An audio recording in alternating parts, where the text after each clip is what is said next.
चलिए great. Screen सभी कैसा शेयर्ड है? स्क्रीन सभी को क्लियर दिखाई दे रहा? अभी मैं क्लास शुरू कर रहा हूँ। Yes sir. Good morning. चलिए ठीक है, ओके ग्रेट। तो अभी तक जो हम बायोलॉजी में जूलॉजी वाले पोर्शन में पढ़ चुके हैं, that is basis of classification, हमने एनिमल किंगडम से शुरू किया था और बेसिस ऑफ क्लासिफिकेशन हम ऑलरेडी फिनिश कर चुके हैं, ठीक है ना।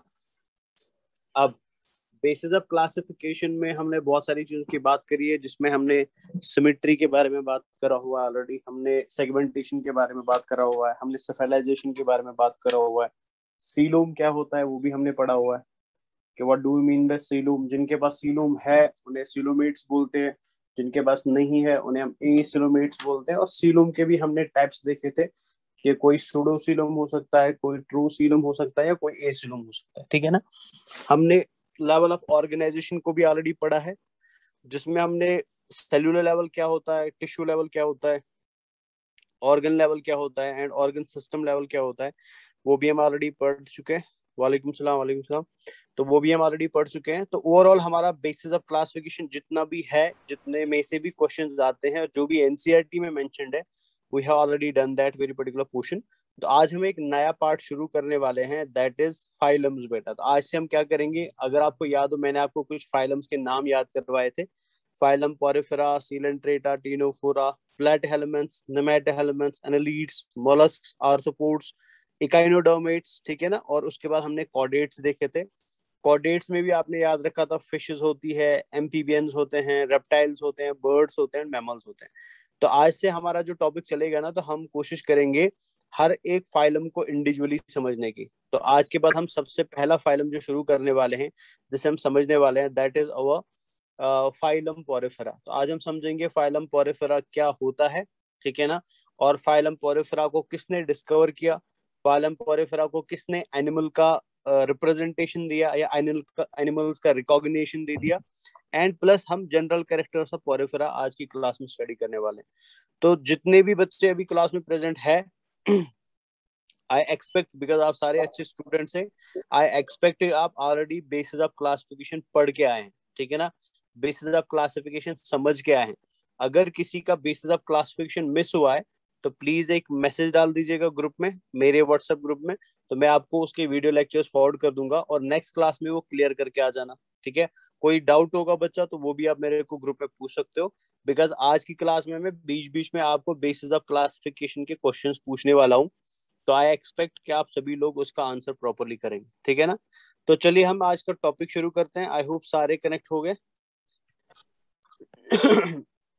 सारे बच्चे आई थिंक कनेक्ट हो गए। प्लीज सब लोग अपना कैमरा ऑन रखेंगे, ठीक है। This is very important in class, किसी का भी कैमरा ऑफ नहीं आना चाहिए, सबका कैमरा ऑन आना चाहिए बट, ठीक है ना। तो सारे लोग अपने कैमरा ऑन करके रखेंगे। चलिए, वॉइस ऑफ रखेंगे, अपना माइक ऑफ रखेंगे, बट कैमरा ऑन रखेंगे। जो बच्चे स्कूल से कनेक्टेड है, मतलब जो फिजिकली कनेक्टेड है, तो कोशिश करो नजदीक में थोड़ा स्क्रीन में बैठने की, अलग अलग जगह पे बैठने की जरूरत नहीं, ठीक है ना। तो साथ साथ बैठ जाओ और छुप के नहीं बैठना है, दीवार के पीछे नहीं छुपना है। तो सब लोग मेन स्क्रीन पे आ जाओ। और क्लास में कोई टीचर है कि नहीं है? CPSP जो है कहीं पे दिखाई दे रहा है, क्लास में कोई टीचर है कि नहीं है बेटा? तो क्लास में जो भी टीचर होगा, तो बच्चों को कोशिश करो साथ में बैठाने की, दूर दूर बैठने की जरूरत नहीं है, बिकॉज वॉइस कभी कभी डिक्रीज हो जाता है, तो फिर आपको कुछ सुनाई नहीं देगा क्लास में। चलिए हम आज का क्लास शुरू कर रहे हैं। तो क्लास हमारी जो आज है, दैट इज फाइलम पोरिफेरा। बेटा what do we mean by phylum Porifera, ठीक है ना। एक मिनट रुक जाइए अब।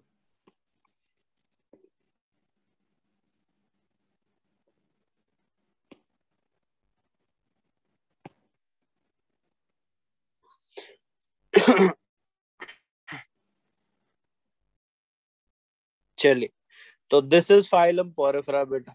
तो सबसे पहले हम समझ लेते हैं कि फाइलम पोरिफेरा जो है, इसको पोरिफेरा किसने बोला और क्यों पोरिफेरा बोला, ठीक है ना। एंड प्लस हम इसको स्पॉन्ज भी क्यों बोलते हैं, अगर इसका नाम ऑलरेडी पोरिफेरा है, तो फिर हम इनको स्पंज का नाम भी क्यों देते हैं। सबसे पहले इस चीज को समझ लेते हैं हम बच्चे। फाइलम पोरिफेरा अगर आप देखेंगे, तो इसका नाम है बेटा पोरिफेरा बेटा, ठीक है ना। फेरा को अगर मैं अलग कर दूं, दोनों वर्ड्स को ब्रेक कर दूं, सो वन पार्ट इज पोरी एंड अनदर पार्ट इज फेरा बेटा। पॉरी वर्ड जो निकला है ना, तो थोड़ा मैं इसको इधर लिख देता हूँ, थोड़ा आपको दिखाई देगा। पॉरी वर्ड जो यहाँ पे लिखा हुआ है, ठीक है ना, एंड दूसरा वर्ड फेरा लिखा हुआ है। पॉरी का मतलब होता है पोरस, ठीक है, पॉरी का मतलब होता है पोरस। एंड फेरा वर्ड जो निकला है बेटा, ये निकला है फेरा से, FERRE से निकला है। एंड फेरा का मतलब होता है टू बियर बेटा, टू बियर। तो अगर मैं इन दो वर्ड्स को कनेक्ट कर दूं, पोरस एंड टू बियर, तो मतलब पोरिफेरा ऐसे ग्रुप ऑफ एनिमल्स हैं, या पोरिफेरा ऐसे एनिमल्स होते हैं बेटा, जिनकी बॉडी के ऊपर क्या मिलेंगे आपको, बहुत सारे पोर्स मिलेंगे बेटा, ठीक है। अगर आप यहाँ पे देख सकते हैं इस डायग्राम को, मैं स्क्रीन के ऊपर आपके साथ एक डायग्राम शेयर कर रहा हूँ। तो ये एक पोरिफेरा का डायग्राम है, जो ये येलो येलो आपको दिखाई दे रहा है, दिस इज अ पोरिफेरा। और अगर आप इसकी बॉडी को ध्यान से देख पा रहे हैं बच्चा, तो आप अंदर से देखेंगे इसकी बॉडी में ऐसे आपको बहुत सारे पोर्स देखने को मिल रहे हैं, ठीक है ना। तो ये जो पोर्स आपको बॉडी को देखने को मिल रहे हैं ना, इन्हीं पोर की वजह से इस फाइलम को हम क्या बोलते हैं, इसे हम पोरिफेरा बोलते हैं बेटा। मतलब वो एनिमल्स जिनकी बॉडी के ऊपर आपको क्या मिलते हैं, मिलियंस और थाउजेंड्स ऑफ छोटे छोटे से पोर्स मिलते हैं। ये खाली इस फाइलम में, ये खाली इस एनिमल में नहीं मिलेगा। जितने भी आपको पोरिफेरा देखने को मिलते हैं, जैसे यहाँ पे आपको और एक पोरिफेरा देखने को मिलता है, ब्यूटीफुल टाइप पोरिफेरा है, तो यहाँ पे भी आपको क्या दिखाई दे रहा है बेटा, ऐसे पोर्स दिखाई दे रहे हैं। सो मतलब इन एनिमल्स का एक कॉमन फीचर है बेटा, पोरिफेरा किसी भी शेप का हो सकता है, पोरिफेरा किसी भी कलर का हो सकता है, पोरिफेरा किसी भी पैटर्न का हो सकता है। बट एक चीज हर एक पोरिफेरा में कॉमन आपको मिलेगा, ठीक है ना, एक चीज यूनिक आपको मिलेगी, वो ये है बेटा कि हर एक पोरिफेरा की बॉडी के ऊपर आपको हजारों छोटे छोटे से पोर्स मिलेंगे बच्चा। So because of the presence of these pores, इस फाइलम को हम क्या बोलते हैं, इसको हम पोरिफेरा बोलते हैं बेटा। तो दिस इज फर्स्ट थिंग जो आपको याद रखनी है, कि जब भी आपके दिमाग में पोरिफेरा आ जाए, या जब भी आप कहीं से पोरिफेरा पढ़ोगे, तो पोरिफेरा पढ़ते ही सबसे पहली चीज जो आपके दिमाग में स्ट्राइक करनी चाहिए, वो ये है कि आपको याद आना चाहिए कि पोरिफेरा जो होते हैं बेटा, ये ऐसे एनिमल्स होते हैं जिनकी बॉडी के ऊपर आपको छोटे छोटे से पोर्स देखने को मिलते हैं बेटा। अब अगर आप ध्यान से देख पा रहे हैं इस डायग्राम को, यहाँ पे आपको बेटा इस एनिमल की बॉडी में एक बड़ा सा पोर दिखाई दे रहा है, ये एक बड़ा सा पोर है बेटा, है ना। ये आपको इधर भी दिखाई दे रहा है एक बड़ा सा पोर, और इस बड़े से पोर के अलावा आपको वॉल के ऊपर बेटा ये छोटे छोटे से पोर्स दिखाई दे रहे हैं। तो मतलब ये हुआ कि पोरिफेरा किसी भी पैटर्न का हो, किसी भी शेप का हो, उसकी बॉडी में आपको ओवरऑल दो प्रकार के पोर देखने को मिल सकते हैं। एक है छोटे छोटे से पोर्स, जिनका नंबर बहुत ज्यादा आपको देखने को मिल रहा है, एक है बड़ा वाला पोर बेटा। ये जो छोटे छोटे से पोर्स आपको दिखाई देते हैं ना, they are called as ostia, इनको हम ऑस्टिया बोलते हैं, ठीक है ना। और ये जो आपको बड़ा सा पोर दिखाई दे रहा है, ये लार्ज पोर दिखाई दे रहा है बेटा, इसको हम क्या बोलते हैं, इसको हम ऑस्क्यूलम बोलते हैं, ऑस्क्यूलम बोलते हैं बेटा, इसको हम ऑस्क्यूलम बोलते हैं। तो मतलब ओवरऑल पोरिफेरा की बॉडी में आपको दो टाइप के पोर मिलते हैं, एक छोटे पोर जिनका नंबर बहुत ज्यादा होता है, एक बड़ा सा पोर जिसका नंबर एक होता है। हालांकि इसका एक्सेप्शन भी हम आगे देखेंगे, बट अभी इतना याद रख लो कि छोटे पोर्स बहुत सारे होते हैं, बड़ा पोर एक एक सिंगल पोर होता है।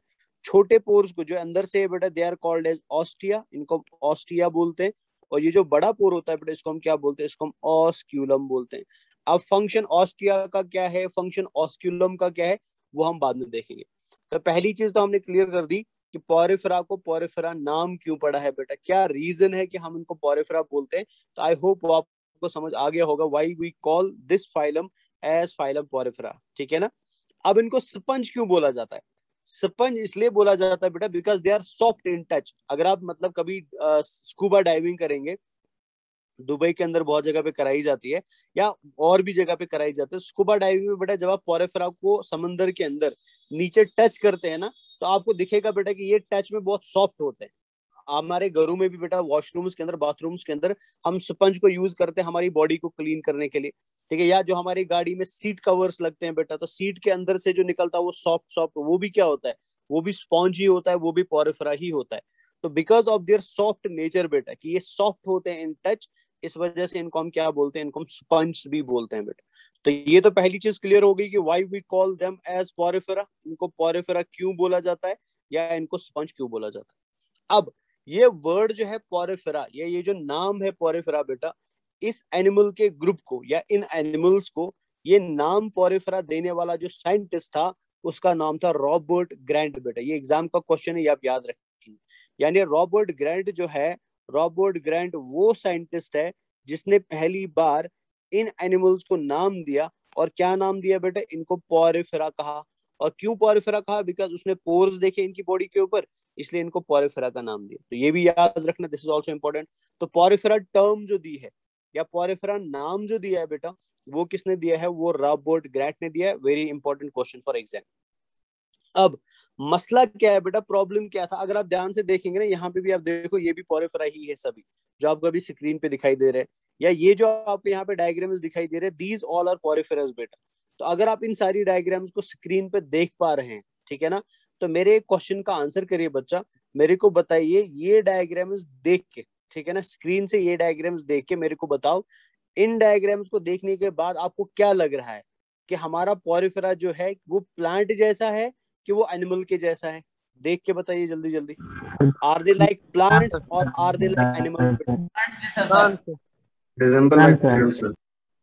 प्लांट्स है बेटा, ठीक है ना। तो यही ध्यान से सुन लेना मेरी बात। क्या हुआ कि जब लोगों ने पहली बार समंदर के अंदर स्टडी करना शुरू कर दिया, एनिमल्स को स्टडी करना शुरू कर दिया, या शॉर्ट में ऑर्गेनिजम्स को स्टडी करना शुरू कर दिया, जो पहले पहले साइंटिस्ट बेटा समुद्र के अंदर गए, पानी के अंदर गए, उन्होंने जब पोरिफेरा को देखा ना, उनको लगा बेटा कि पोरिफेरा आर प्लांट्स, ठीक है ना। पहले पहले पोरिफेरा को प्लांट माना जाता था।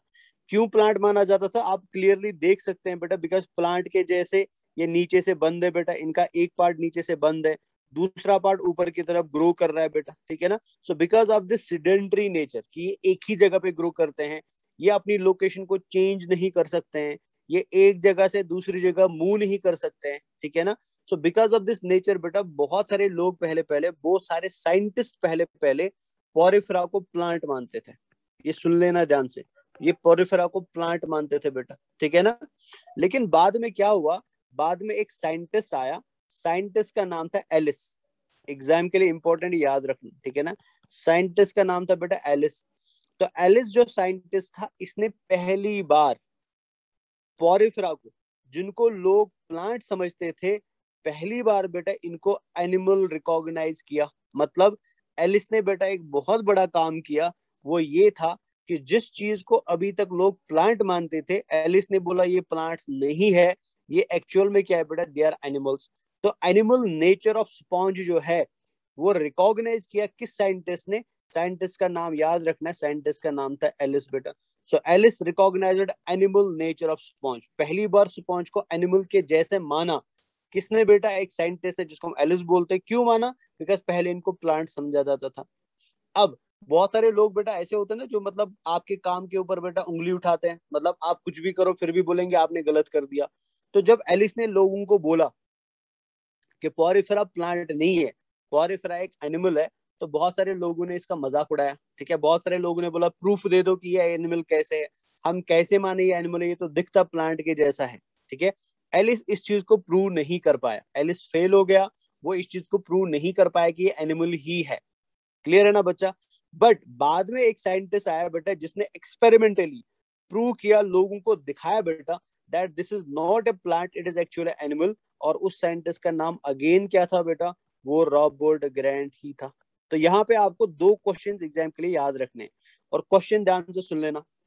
पहला क्वेश्चन आपको यहाँ से याद, एक मिनट में एक और डिवाइस से कनेक्ट करता हूँ ताकि कैमरा ऑन रख सकूं मैं। एक मिनट रुक जाना बच्चा, just give me a minute.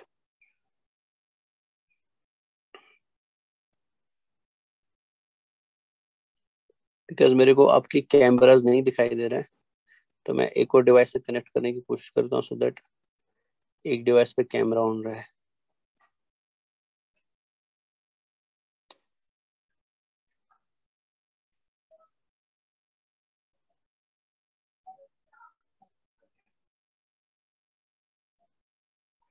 Recording in progress.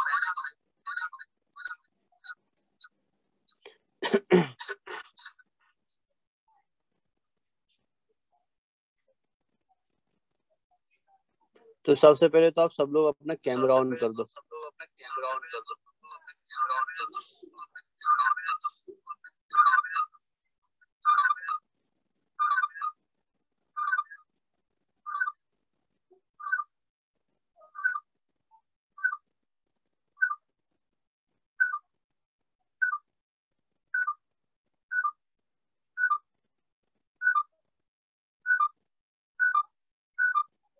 Sania, Ananya, Shahbaz, असीफुर, सब लोग प्लीज कैमरा ऑन कर दो बेटा। गुलजार अहमद,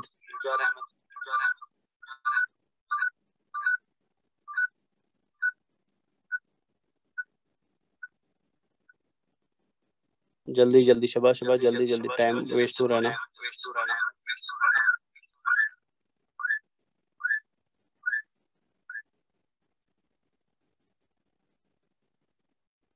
दिव्या, मोहसिन, प्लीज अपना कैमरा ऑन करो जल्दी जल्दी। अहद रहमान, इमरान,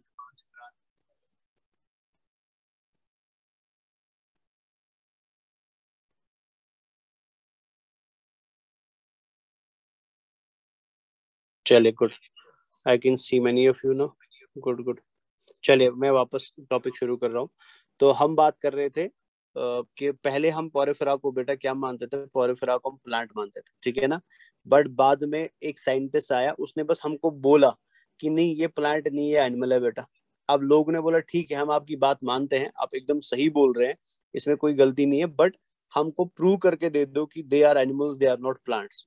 अब ये बंदा जिसका नाम एलिस था, ये इस चीज को प्रूव नहीं कर पाया बेटा कि ये प्लांट नहीं है, ये एनिमल है। अब इस चीज को बाद में प्रूव करने के लिए और एक साइंटिस्ट आया जिसने एक्सपेरिमेंटली इसे प्रूव किया बेटा, और साइंटिस्ट का नाम था रॉबर्ट ग्रेंट। अब यहाँ से आपको दो क्वेश्चंस पूछे जा सकते हैं जो आपको याद रखने हैं, जो एग्जाम के लिए भी इंपॉर्टेंट है। पहला क्वेश्चन ये है बेटा, ध्यान से सुन लेना क्वेश्चन को। Who recognised the animal nature of Porifera? Who recognised the animal nature of Porifera? Voice voice voice के मतलब इको हो रहा है, वॉइस का वॉइस इको हो रहा है क्या बेटा? नहीं नो सर। सर। नहीं सर। ओके ओके, जो क्लास में बच्चे बैठे हैं ना, आगे जो बैठे हैं, कुछ प्रॉब्लम हो रहा है बच्चा? The girl in the yellow suit and white scarf, कुछ प्रॉब्लम हो रहा है?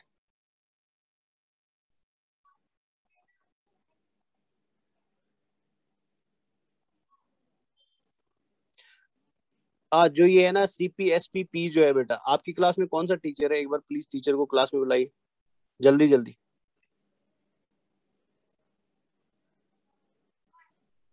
एक बार प्लीज क्लास में टीचर को बुलाइए, कौन सा टीचर क्लास में?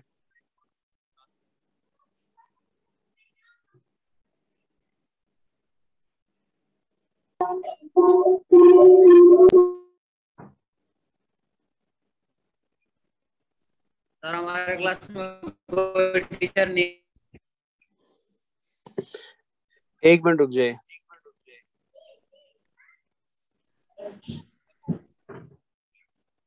ना होता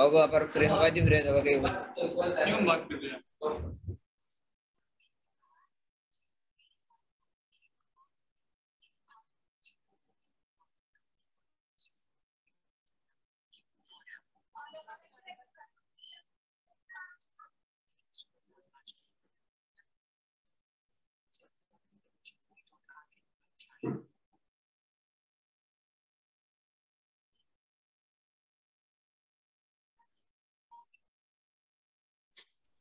सर हमारे हाँ, क्लास अस्सलाम वालेकुम अजमल सर, अस्सलाम वालेकुम। वालेकुम सलाम व रहमतुल्लाह।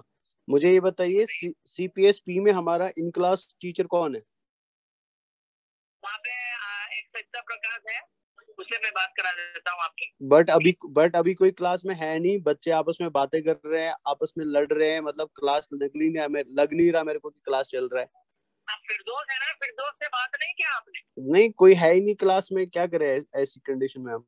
अभी मैं बात कर रहा हूँ, अभी ठीक है।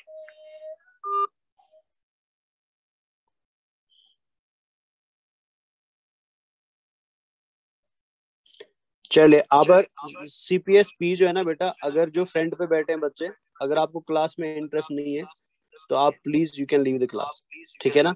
आप कैमरा टर्न कर दीजिए, the girl in the yellow and white scarf, and plus camera turn करके मेरे को दिखाओ कि साइड में कौन बैठा है आपके, ठीक है। You can write now leave the class, ठीक है। दोनों खड़े हो जाओ, आपके साइड में कौन बैठा बेटा? प्लीज थोड़ा कैमरा टर्न कर दीजिए,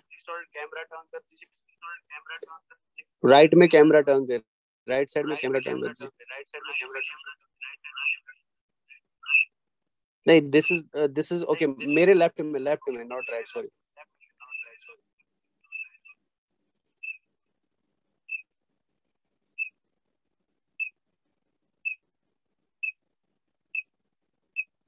नहीं नहीं, इस दूसरे साइड में, हाँ हाँ, आप दोनों खड़े हो जाओ, ठीक है, आप दोनों क्लास से बाहर जाओ बेटा।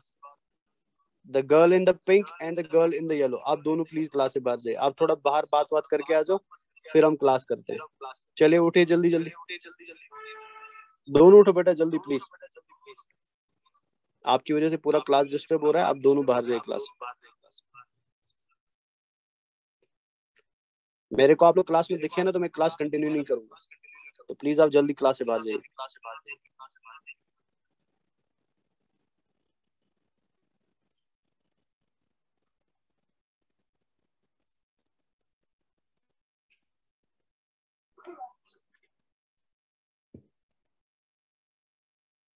चलिए, तो बाकी बच्चे हम कंटिन्यू करते हैं। तो हमने दो चीजें याद रखी बेटा। पहली चीज आपने याद रखी, पोरिफेरा क्यों बोला जाता है, स्पंज क्यों बोला जाता है, किसने इनको पहली बार रिकॉग्नाइज किया एज एनिमल, और फिर उस चीज को बाद में प्रूव किसने किया। तो मैं आपसे दो क्वेश्चंस बता रहा था। पहला क्वेश्चन था, क्वेश्चन आपसे एग्जाम में पूछा जाता है कि who recognised the animal nature of sponge. ठीक है, एनिमल नेचर ऑफ स्पंज को बेटा किसने रिकॉग्नाइज किया, तो याद रखना है एलिस। अगर आपसे सेम क्वेश्चन दोबारा पूछा जाता है, who proved the animal nature of sponge, दोनों अलग अलग चीजें है। रिकॉग्नाइज किसने किया एंड प्रूव किसने किया, तो रिकॉग्नाइज किया एलिस ने, एंड सेम चीज को बेटा बाद में प्रूव किया किसने, रॉबर्ट ग्रैंड ने। ये याद रखना है। और एक चीज में आपको याद रखनी है कि एनिमल्स को पहले दो मेजर ग्रुप्स में डिवाइड किया जाता था, ठीक है ना। एक को हम नाम देते हैं मेटाजोआ एंड दूसरे को हम नाम देते हैं पैराजोआ। ये सुन लेना ध्यान से, ठीक है। एनिमल्स को पहले दो मेजर ग्रुप्स में क्लासिफाई किया जाता है, one is called as metazoans and another is called as parazoans बेटा, ठीक है ना। अब मेटाजोअन्स जो है, मेटाजोअन्स में सबसे पहले पोरिफेरा को रखा गया। मेटाजोअन्स बेटा ऐसे एनिमल्स होते हैं which are unicellular in nature बेटा, तो unicellular animals are called as metazoans. Multicellular animals are called as parazoans बेटा। आप मेरे को खुद बताइए कि पोरिफेरा यूनिसेल्युलर है कि मल्टीसेल्युलर है। मल्टीसेलुलर। वेरी गुड बेटा। बट पहले हमने इनको कहाँ पे रखा था, मेटाजोआ में रखा था, ठीक है ना। बिकॉज हम इनको पहले कुछ मानते ही नहीं थे। जब हमने इनको एनिमल माना तो हमने इनको उठा के मेटाजोआ में रख दिया। लेकिन बाद में हमें पता चला बेटा कि मेटाजोअन्स के अंदर हमने जितने भी एनिमल्स रखे हैं they are unicellular in nature, but हमारा पोरिफेरा तो मल्टीसेल्युलर है।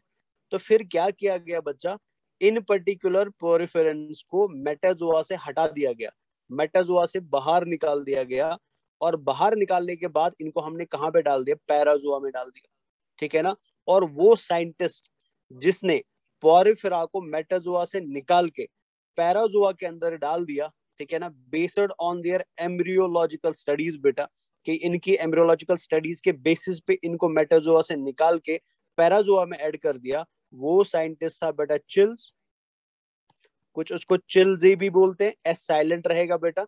एंड दूसरा था बेटा, ये आपको लिखने की जरूरत नहीं है, आपको क्लास में आज सारे नोट्स मिलेंगे। हमारा कल एक क्लास हुआ बैच में, उनको भी पूरे नोट्स मिले, आपको भी पूरे नोट्स मिले, बट क्लास में पूरा ध्यान रखो स्क्रीन के ऊपर कि मैं क्या क्या बता रहा हूँ। एंड दूसरा साइंटिस्ट था बेटा बर्ट्स ली, ठीक है। तो यहाँ पे आप सी एच साइलेंट रखेंगे तो बर्ट्स ली आप याद रखेंगे। तो चिल्स एंड बर्ट्सली जो थे, ये दो साइंटिस्ट थे जिन्होंने पोरिफेरा को मेटाजोआ से निकाल के कहाँ पे ऐड कर दिया बेटा, पैराजोआ में ऐड कर दिया। और किसके बेसिस पे, एम्ब्रियोलॉजिकल स्टडीज के बेसिस पे, ठीक है। तो तीसरा क्वेश्चन आज आपकी क्लास में जो आपको याद रखना है नीट के लिए, वो याद रखना है that poriferans were classified under parazoa on the basis of, ठीक है ना। पोरिफेरंस वर क्लासिफाइड, ठीक है, under parazoa on the basis of. तो ऑप्शंस मिलेंगे आपको, मान लीजिए for example cellular level of organisation option A, दूसरा मिलेगा मॉर्फोलॉजिकल बेसिस ऑप्शन बी, तीसरा मिलेगा embryological studies option C, and चौथा मिलेगा नन ऑफ द अबव, ठीक है। तो मैंने आपको अभी बोला था किसके बेसिस पे किया था, एम्ब्रियोलॉजिकल स्टडीज के बेसिस पे किया था। क्लियर है ना बच्चा। अब नेक्स्ट पॉइंट इंपॉर्टेंट है, वो भी आपको समझना है। अगर आपको याद हो, जब मैंने पहली क्लास ली थी आपकी बेसिस ऑफ क्लासिफिकेशन की या एनिमल किंगडम की, मैंने आपको वहां पे बोला था एनिमल दो प्रकार के होते हैं, unicellular animal and multicellular animal, है ना। तो मेरे को बताइए बच्चा, यूनिसेलुलर एनिमल का नाम क्या है, एंड प्लस हम उसको किस किंगडम के अंदर पढ़ते हैं? जल्दी जल्दी, पढ़ा चुका हूं मैं already. Sir unicellular elements sir protozoa के अंदर पड़ते हैं सर। वेरी गुड बच्चा, ग्रेट। यूनिसेलुलर एनिमल्स प्रोटोजोअन्स होते हैं, वेरी गुड बच्चा। एंड उनको हम किस किंगडम के अंदर पढ़ते हैं? Sir sir plant kingdom protist के अंदर। वेरी गुड बच्चा, उनको हम प्रोटिस्टा, माशाल्लाह माशाल्लाह, वेरी गुड। ऐसे बच्चे चाहिए मेरे को क्लास में, उनको हम प्रोटिस्टा के अंदर पढ़ते हैं बेटा, ठीक है ना। देखो ऐसे बच्चों को देख के ना तुम भी पढ़ाई किया करो। ये भी आपके साथ ही ज्वाइन किया होगा, आपके साथ ही बैठा होगा, आपके साथ ही ऑनलाइन क्लासेस ले रहा है, बट यहाँ से ही पता चलता है बेटा कि कौन सा बच्चा आगे बढ़ने वाला है, कौन सा नहीं बढ़ने वाला, कौन मेहनत कर रहा है और कौन मेहनत नहीं कर रहा है, कौन क्लास में लड़ने आया है, टाइम पास करने आया है, और कौन रियलिटी में सीखने आया है। तो यही चीजें आगे जब एड ऑन हो जाएंगी ना, तो 3 महीने बाद, 4 महीने बाद ऐसा ही बच्चा टॉप में, क्लास में टॉप करेगा, और बाकी फिर दीवारें देखते रह जाएंगे हमारे साथ हुआ क्या है। तो अभी आपके पास टाइम है, अभी सुधर जाओ, अभी क्लासेस को सीरियसली लो बेटा, बिकॉज अभी आपके पास कोई ऑप्शन नहीं है, यही आपका सब कुछ है जो अभी आप कर रहे हैं बेटा। तो जब आप अभी से सीरियस हो जाओगे ना, छोटी छोटी चीजों को एड ऑन करते जाओगे, तभी जाके आपके पास कल एक पूरा चैप्टर याद होगा, कल एक पूरी किताब याद होगी। अभी से मस्ती करने लगोगे, फालतू के काम करने लगोगे क्लास में, तो मेरे से भी मार खाओगे और जिंदगी से भी मार खाओगे। तो प्लीज सीरियस हो जाओ, जस्ट लाइक दिस स्टूडेंट बेटा जो अभी बता रहा था कुछ। चलिए वापस आता हूँ मैं। तो मैंने आपको फर्स्ट क्लास में बोला था कि एनिमल की शुरुआत, मतलब जो धरती के ऊपर पहले एनिमल्स आए, इमेजिन कर लो हम 500 मिलियन ईयर पहले चले जाते हैं, हम पास्ट में चले जाते हैं, तो आपको दिखाई देगा बेटा कि 500 मिलियन ईयर्स एगो पहली बार हमारी अर्थ का फॉर्मेशन हुआ, मतलब हमारी जमीन बन गई बेटा, हमारा प्लेनेट के अंदर या प्लेनेटरी सिस्टम के अंदर हमारी अर्थ का फॉर्मेशन हुआ। जैसे अर्थ का फॉर्मेशन हुआ बेटा, तो अलग अलग प्रकार के ऑर्गेनिजम्स बनने लगे, ठीक है ना। प्लांट्स में एल्गे बनने लगे, और एनिमल्स में जो पहला एनिमल बना, जो फर्स्ट एनिमल बना बेटा, उसको हमने क्या नाम दिया? उसको हमने प्रोटोजुआ नाम दिया। जो आपको बॉटनी सर पढ़ाएंगे, जो भी आपके बॉटनी टीचर होंगे, साजिद सर होंगे या महेश सर होंगे, वो आपको इसके बारे में पढ़ाएंगे। तो प्रोटोजुअन्स क्या थे बेटा? प्रोटोजुअन्स पहले एनिमल्स थे हमारी धरती के ऊपर। क्लियर है ना बच्चा? लेकिन प्रॉब्लम क्या था? प्रॉब्लम ये था बेटा कि प्रोटोजोआ सिंगल सेल्ड होते हैं, they are single celled animals बेटा। ये एक अकेली सेल के बने हुए एनिमल्स होते हैं, जिसका एग्जांपल आप एमोबा ले सकते हैं बेटा। एमोबा सभी को नाम याद है, इसलिए मैं एमोबा बता रहा हूँ। एमोबा इज अ प्रोटोजोआ बेटा, ठीक है ना। तो मतलब फर्स्ट एनिमल जो हमारी धरती के ऊपर आए बेटा, वो इंसान नहीं थे, वो बंदर नहीं थे, वो एप नहीं थे बेटा, जो हम मानते हैं अकॉर्डिंग टू रिलीजन। अगर मैं जाऊं तो रिलीजन में हम मानते हैं कि इंसान डायरेक्टली अल्लाह ने बनाया और जन्नत में डाला, जन्नत से निकाल के फिर जमीन पे डाल दिया। बट अगर मैं रिलीजन को असाइड कर दूं, रिलीजन को साइड में रख दूं, और बायोलॉजी के बेसिस पे आपको बता दूं, तो बायोलॉजी का मानना यह है कि इंसान पहले धरती के ऊपर नहीं आया। तो फिर पहले धरती के ऊपर अगर इंसान नहीं आया, अगर बंदर नहीं आया, अगर बिल्ली नहीं आई, तो फिर कौन आया? तो फिर एक सिंगल सेल्ड एनिमल आया बेटा। जो सिंगल सेल्ड एनिमल आज भी आपको मिलता है, that is called as protozoa, उसको हम प्रोटोजोआ बोलते हैं। क्लियर है ना? अब हुआ क्या? प्रोटोजोआ सिंगल सेल्ड एनिमल है, और बेचारा सिंगल सेल्ड करता क्या? सारे काम खुद ही करने पड़ रहे थे, खाना भी खुद ही, पीना भी खुद ही, चलना भी खुद ही, डिवाइड भी खुद ही करना, रिप्रोडक्शन भी खुद ही करना, dash and dash and dash. तो हमने क्या किया, या नेचर ने क्या किया? नेचर ने इस पोरिफेरा, इस प्रोटोजोआ को मॉडिफाई करने की कोशिश की, ठीक है। मैंने आपको बोला था ना, अल्लाह हमेशा अपनी लैब के अंदर एक्सपेरिमेंट करता है। तो जब एक्सपेरिमेंट में सबसे पहले प्रोटोजोआ बनाया गया, बहुत सारी डिसएडवांटेज प्रोटोजोआ में थी। तो ऊपर वाले ने क्या किया बेटा? इस प्रोटोजोआ को मॉडिफाई करने की कोशिश की, इसको एडवांस करने की कोशिश की। और एडवांसमेंट क्या हुआ बेटा? कि कुछ पॉरिफेरास, कुछ प्रोटोजोअन सेल्स आपस में जुड़ गई बेटा। पहले अकेले अकेले रह रही थी, बट अब ये सेल आपस में जुड़ने लगी, और जब ये जुड़ गई आपस में, इन्होंने क्या किया? इन्होंने पहला पॉरिफेरा बनाया बेटा, इन्होंने पॉरिफेरा बनाया। तो मतलब पॉरिफेरा और प्रोटोजोआ में डिफरेंस क्या है? पॉरिफेरा एक मल्टी सेल्यूलर एनिमल है, एंड प्रोटोजोआ एक यूनिसेल्यूलर एनिमल है बेटा। यूनिसेल्यूलर एनिमल्स को हम प्रोटिस्टा के अंदर पढ़ते हैं, एंड मल्टी सेल्यूलर एनिमल्स को हम कहां पे पढ़ते हैं? शाबाश, किंगडम एनिमेलिया के अंदर पढ़ते हैं बेटा। समझ आ रही बात की नहीं समझ? किसी बच्चे ने मेरे से क्वेश्चन पूछा था, सर आप प्रोटोजोआ क्यों नहीं पढ़ा रहे? रीजन यही है बेटा, बिकॉज मैं जोलॉजी पढ़ा रहा हूँ। जोलॉजी की शुरुआत बेटा कहाँ से होती है? किंगडम एनिमेलिया से होती है। और किंगडम एनिमेलिया के अंदर हम उन एनिमल्स को पढ़ते हैं which are multi cellular in nature. हम यहाँ पे यूनिसेलुलर एनिमल्स को नहीं पढ़ते हैं। यूनिसेलुलर एनिमल्स को हम कहाँ पे पढ़ते हैं? प्रोटिस्टा के अंदर पढ़ते हैं। तो मेरा यहाँ पे एक्चुअल में कहने का मतलब जो है ना, वो ये है, दैट मीन्स बेटा कि धरती के ऊपर पास्ट में, ठीक है ना, कोई ना कोई ऐसा प्रोटिस्टा रहा होगा, कोई ना कोई ऐसा प्रोटोजुआ रहा होगा जिसकी वजह से किनका फॉर्मेशन हुआ, पोरिफेरा का फॉर्मेशन हुआ। आप समझ रहे हैं मेरी बात? जैसे हम अभी धरती के ऊपर है तो हमारा भी तो कोई एंसेस्टर रहा होगा ना बेटा पीछे, जिसकी वजह से हम है। तो सिमिलरली अगर हमको पोरिफेरा मिला तो दैट मीन्स बेटा पोरिफेरा का क्या होगा, कोई ना कोई एंसेस्टर रहा होगा। तो वो एंसेस्टर का नाम आपको एग्जाम के लिए याद रखना है कि वो कौन सा प्रोटोजुआ था जिसने अपने आप को सेक्रीफाइस करके, ठीक है ना, किसको फॉर्म कर दिया बेटा, आजकल के पोरिफेरन्स को फॉर्म कर दिया। और उस पर्टिकुलर प्रोटोजुआ का नाम था प्रोटीरोस्पोंजे बेटा। ठीक है, मैं यहाँ पर लिख देता हूँ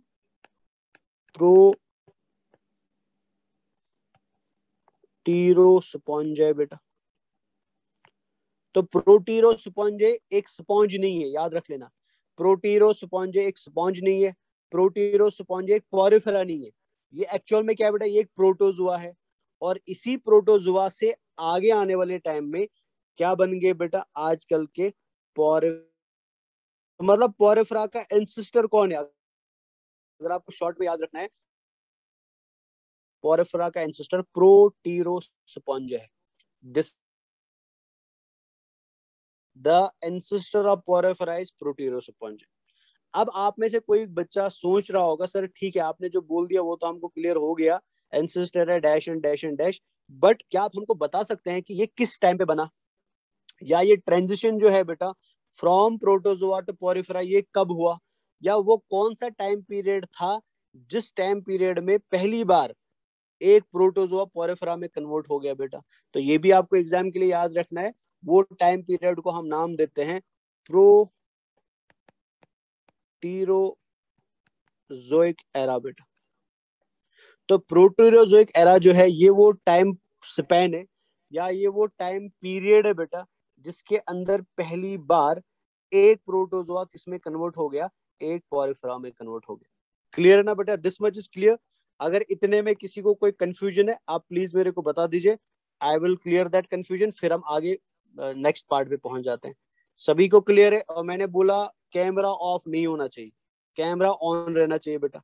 तो जहां मेरे को अभी दिखाई दे रहा है सबका कैमरा ऑफ है, तो अपनी चालाकी मत झाड़ो, जो मैं बता रहा हूँ प्लीज उसको फॉलो किया करो बेटा।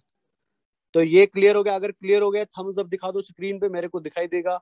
नहीं क्लियर हुआ थम्स डाउन दिखा दो, फिर मैं एक बार दोबारा से क्लियर करता हूँ। और कैमरा ऑन रखो। नोमान अभी क्लास से बाहर कर दूंगा तुम्हें, ठीक है। दूसरा कौन है, वैशाली, और कौन है, बहुत सारे हैं यार, प्लीज सीरियस लो ना यार।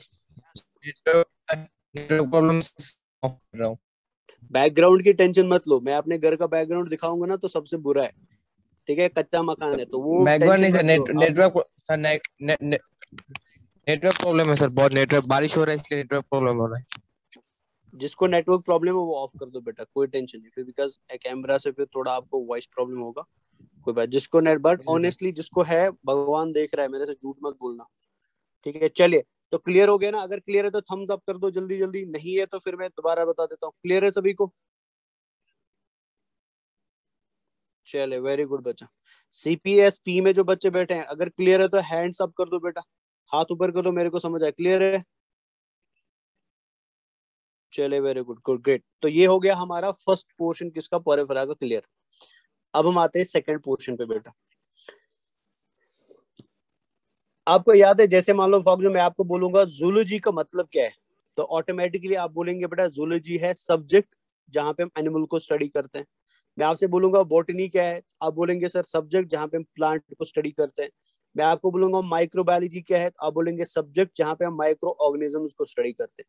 तो अगर हर एक स्पेसिफिक ग्रुप के लिए अलग अलग सब्जेक्ट है तो ऑटोमेटिकली बेटा दैट मीन्स पोरिफेरा के लिए भी कोई सब्जेक्ट होगा। तो याद रखना है बेटा वो सब्जेक्ट या वो किताब, शॉर्ट में अगर मैं बोल दूं, या वो बुक जिसमें हम किन की स्टडी करते हैं, ओनली पोरिफेरा की स्टडी करते हैं, that book is called as parazoology बेटा। तो पैराजूलॉजी जो है बेटा ये ब्रांच है बायोलॉजी का जहां पे हम क्या करते हैं, स्पॉन्ज की स्टडी करते हैं, ठीक है ना। तो एक बार देख लेते हैं हमने क्या लिखा है यहाँ पे, फिर हम बाकी चीजें भी डिस्कस करते हैं। तो आई होप आपको स्क्रीन दिखाई दे रहा है सभी को। तो फाइलम पोरिफेरा, स्पॉन्ज, पोर बियरिंग एनिमल्स होते हैं बेटा, ये मैं ऑलरेडी समझा चुका हूँ।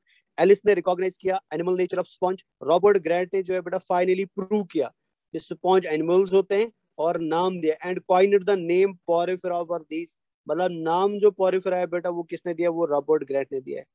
चेल्स एंड बर्सली बेटा इन्होंने क्या किया, स्पॉन्ज को निकाला किससे, मेटाजोआ से, और किस में डाला बेटा, पैराजोआ में डाला। और बेसिस ऑफ क्लासिफिकेशन एग्जाम के लिए इंपॉर्टेंट है, और बेसिस ऑफ क्लासिफिकेशन क्या था, वो था एम्ब्रियोलॉजिकल स्टडीज बेटा। ये सारे क्वेश्चंस में दूंगा डीपीपी में, इसलिए समझ जाना से।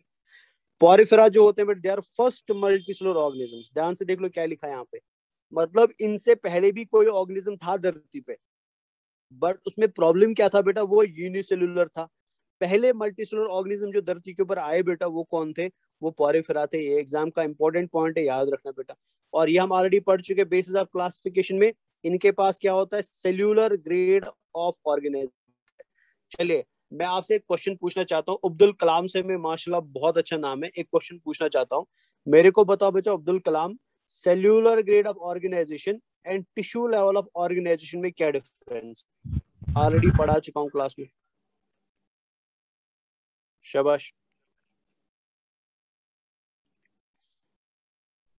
Abdul Kalam, cellular grade of organisation and tissue level of organisation में क्या डिफरेंस है।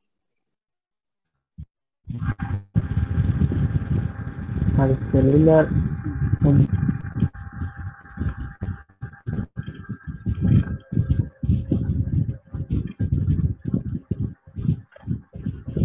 चलिए साजिद, साजिद जो है बेटा फटाफट बता क्या डिफरेंस है।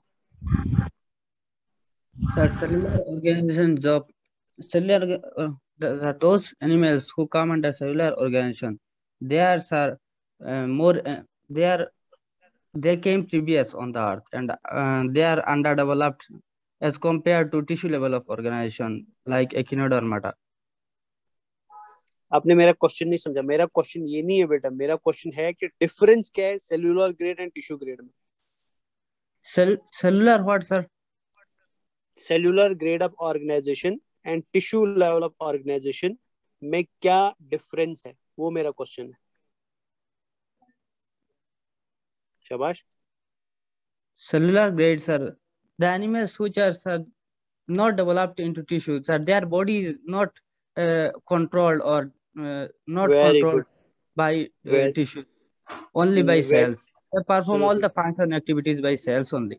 वेरी गुड वेरी, देखो आप थोड़ा सा आपने बता दिया पर वही मेन पॉइंट है, ठीक है ना।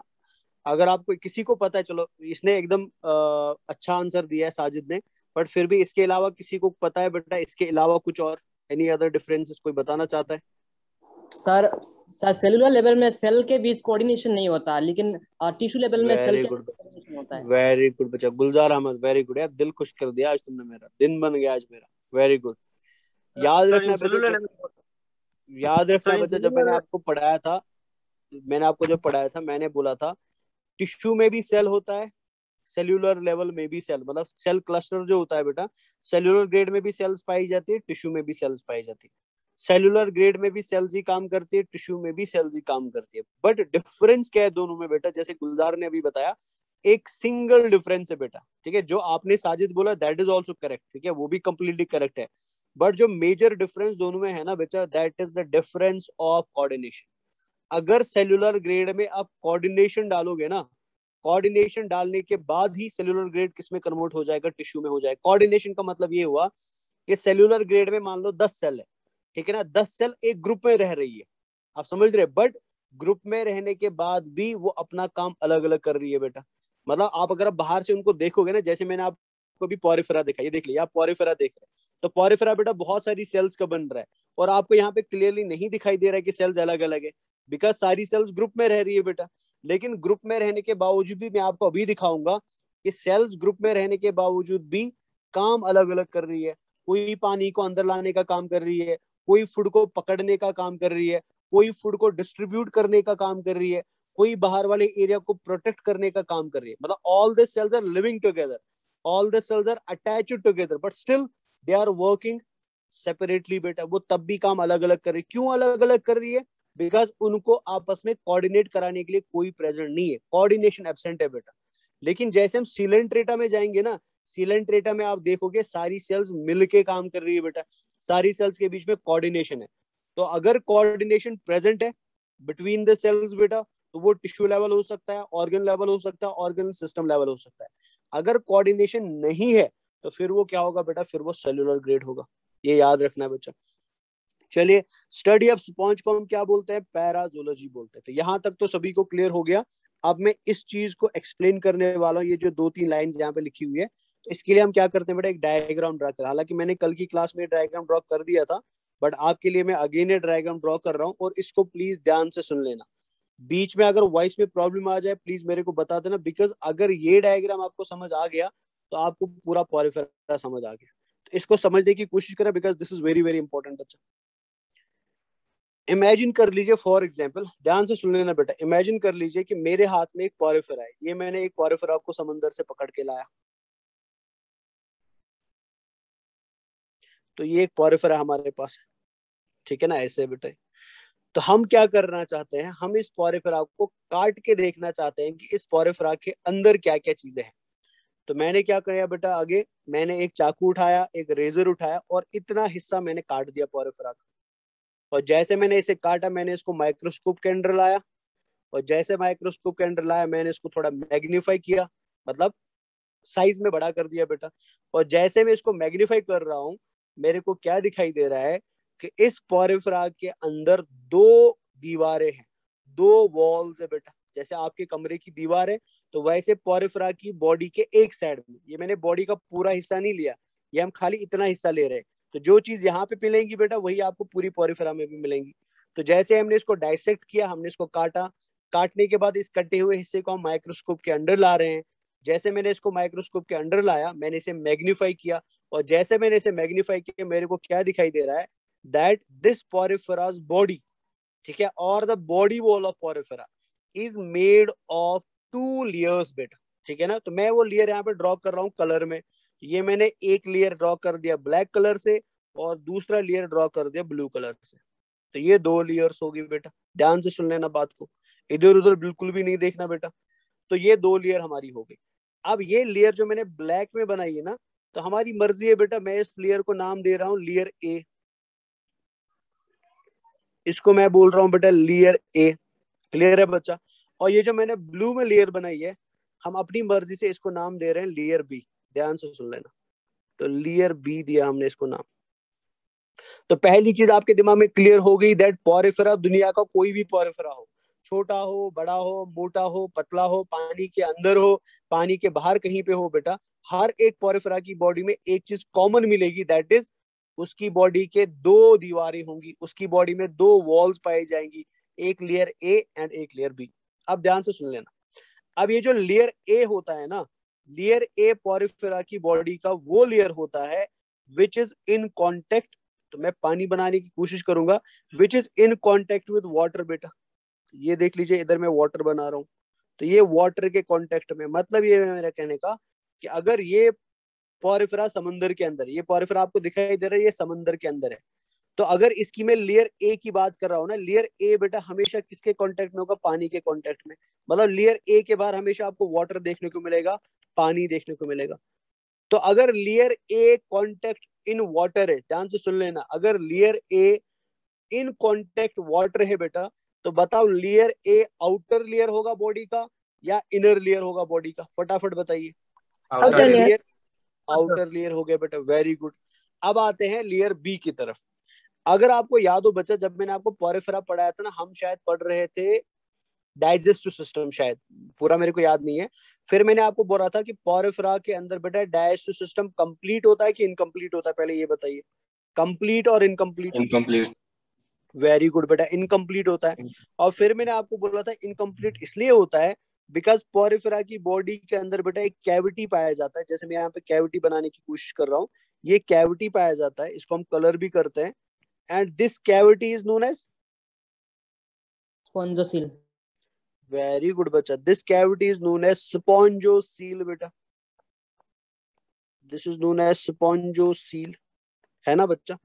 अब दीवार बी जो है, वॉल बी जो हमारी है, जो मैंने ब्लू कलर में बनाई है, ये वो वॉल होती है बेटा which is in contact with the spongocoel, ये स्पॉन्जोसील के कांटेक्ट में होती है बेटा।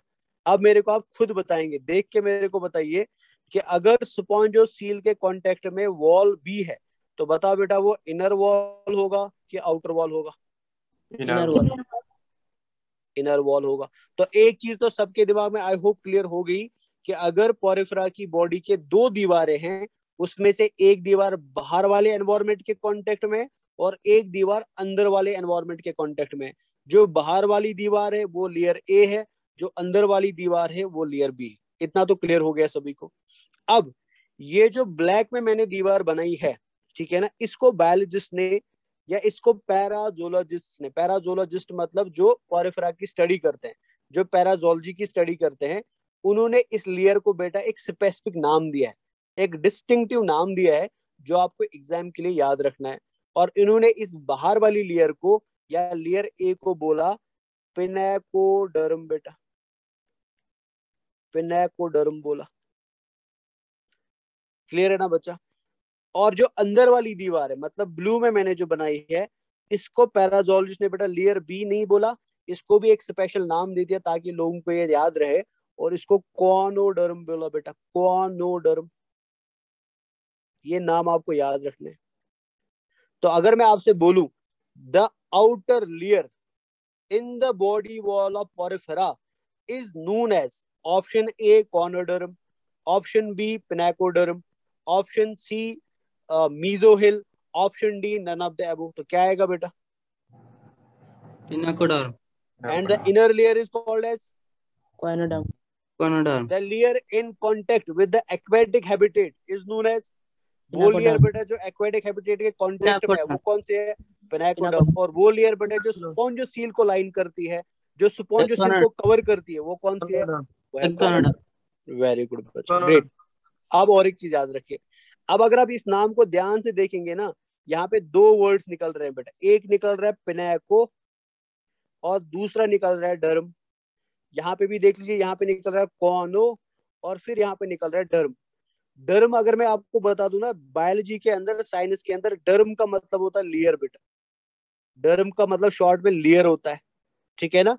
तो दैट मीन्स बेटा ये इसको हम बोल सकते हैं पिनेको लेयर, इसको बोल सकते हैं कोनो लेयर बेटा, ठीक है। अब पिनेको लेयर क्यों इसको बोला जाता है? बिकॉज ये जो लेयर है, पिनेकोडर्म लेयर जो है, ये कुछ सेल से बनती है। अगर मैं यहाँ पे सेल ऐड कर दूं, so this layer is made up of certain cells बेटा। ऐसे यहाँ पे कुछ सेल्स पाई जाती है।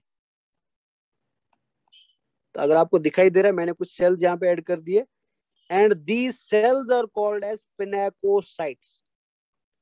पिनेकोसाइट्स बेटा।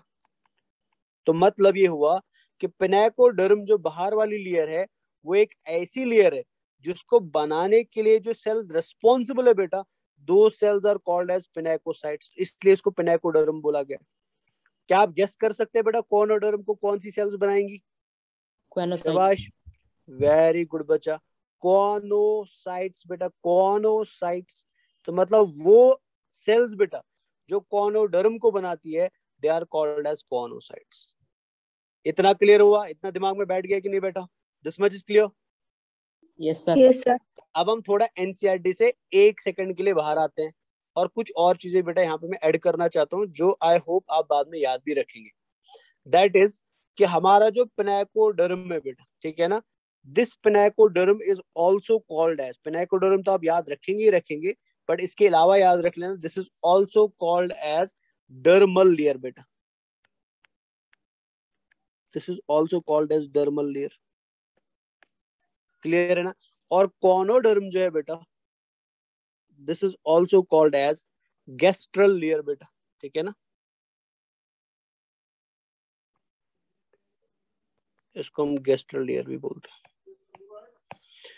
सो ये हो गया हमारा दो दीवारें कंप्लीट, ठीक है ना? अब मेरे को ध्यान से देख के बताइए, एक बार डायग्राम की तरफ दोबारा नजर डालिए और मेरे को बताइए, क्या आपको कहीं पे कोई गैप दिखाई दे रहा है, कोई स्पेस दिखाई दे रहा है? Yes sir. Yes sir.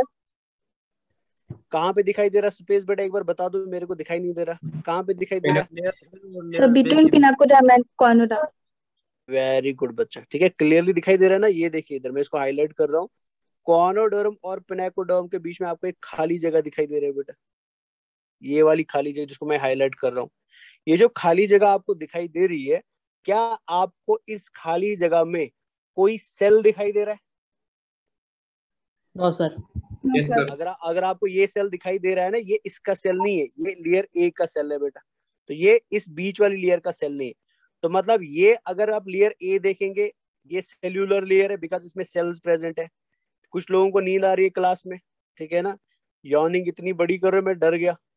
Layer B जो है बेटा, लेयर बी में भी आपको सेल्स दिखाई दे रहे हैं बेटा, तो मतलब लेयर ए भी सेल्यूलर है, लेयर बी भी सेल्यूलर है। सेल्यूलर का मतलब जो सेल से बना हुआ लेयर होता है बेटा, तो layer A is cellular, layer B is cellular. But दो सेल्यूलर लेयर्स के बीच में आपको ये जो जगह दिखाई दे रही है ना, तो बताओ बेटा ये सेल्यूलर है कि ए सेल्यूलर है? इज दिस सेल्यूलर और ए सेल्यूलर? ए सेलुलर। अगर ए सेल्यूलर समझ नहीं आ रहा बेटा, आप नॉन सेल्यूलर भी याद रख सकते हैं। नॉन सेल्यूलर का मतलब जिसमें कोई सेल नहीं होता है। ए सेल्यूलर का मतलब भी वही होता है बेटा। Acellular means not having any cell, non cellular means not having any cell. तो मतलब ये जो बीच वाली लेयर आपको दिखाई दे रही है, इसमें कोई सेल प्रेजेंट नहीं है, इट इज विदाउट सेल्स बेटा। तो ये जो नॉन सेल्यूलर लेयर आपको दिखाई दे रही है ना, इसके अंदर नेचर ने क्या किया, इसके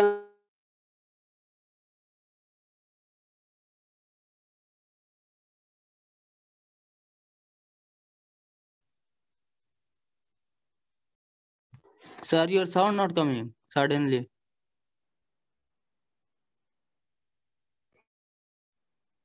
Sir, you are disconnected, I think.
बच्चा वॉइस आ रहा है क्या वापस? Yes sir. नेटवर्क इशू हो गया था, नेटवर्क इशू हो गया था कुछ, एक मिनट रुक जाइए। स्टार्ट स्क्रीन, एक मिनट प्लीज रुक जाइए।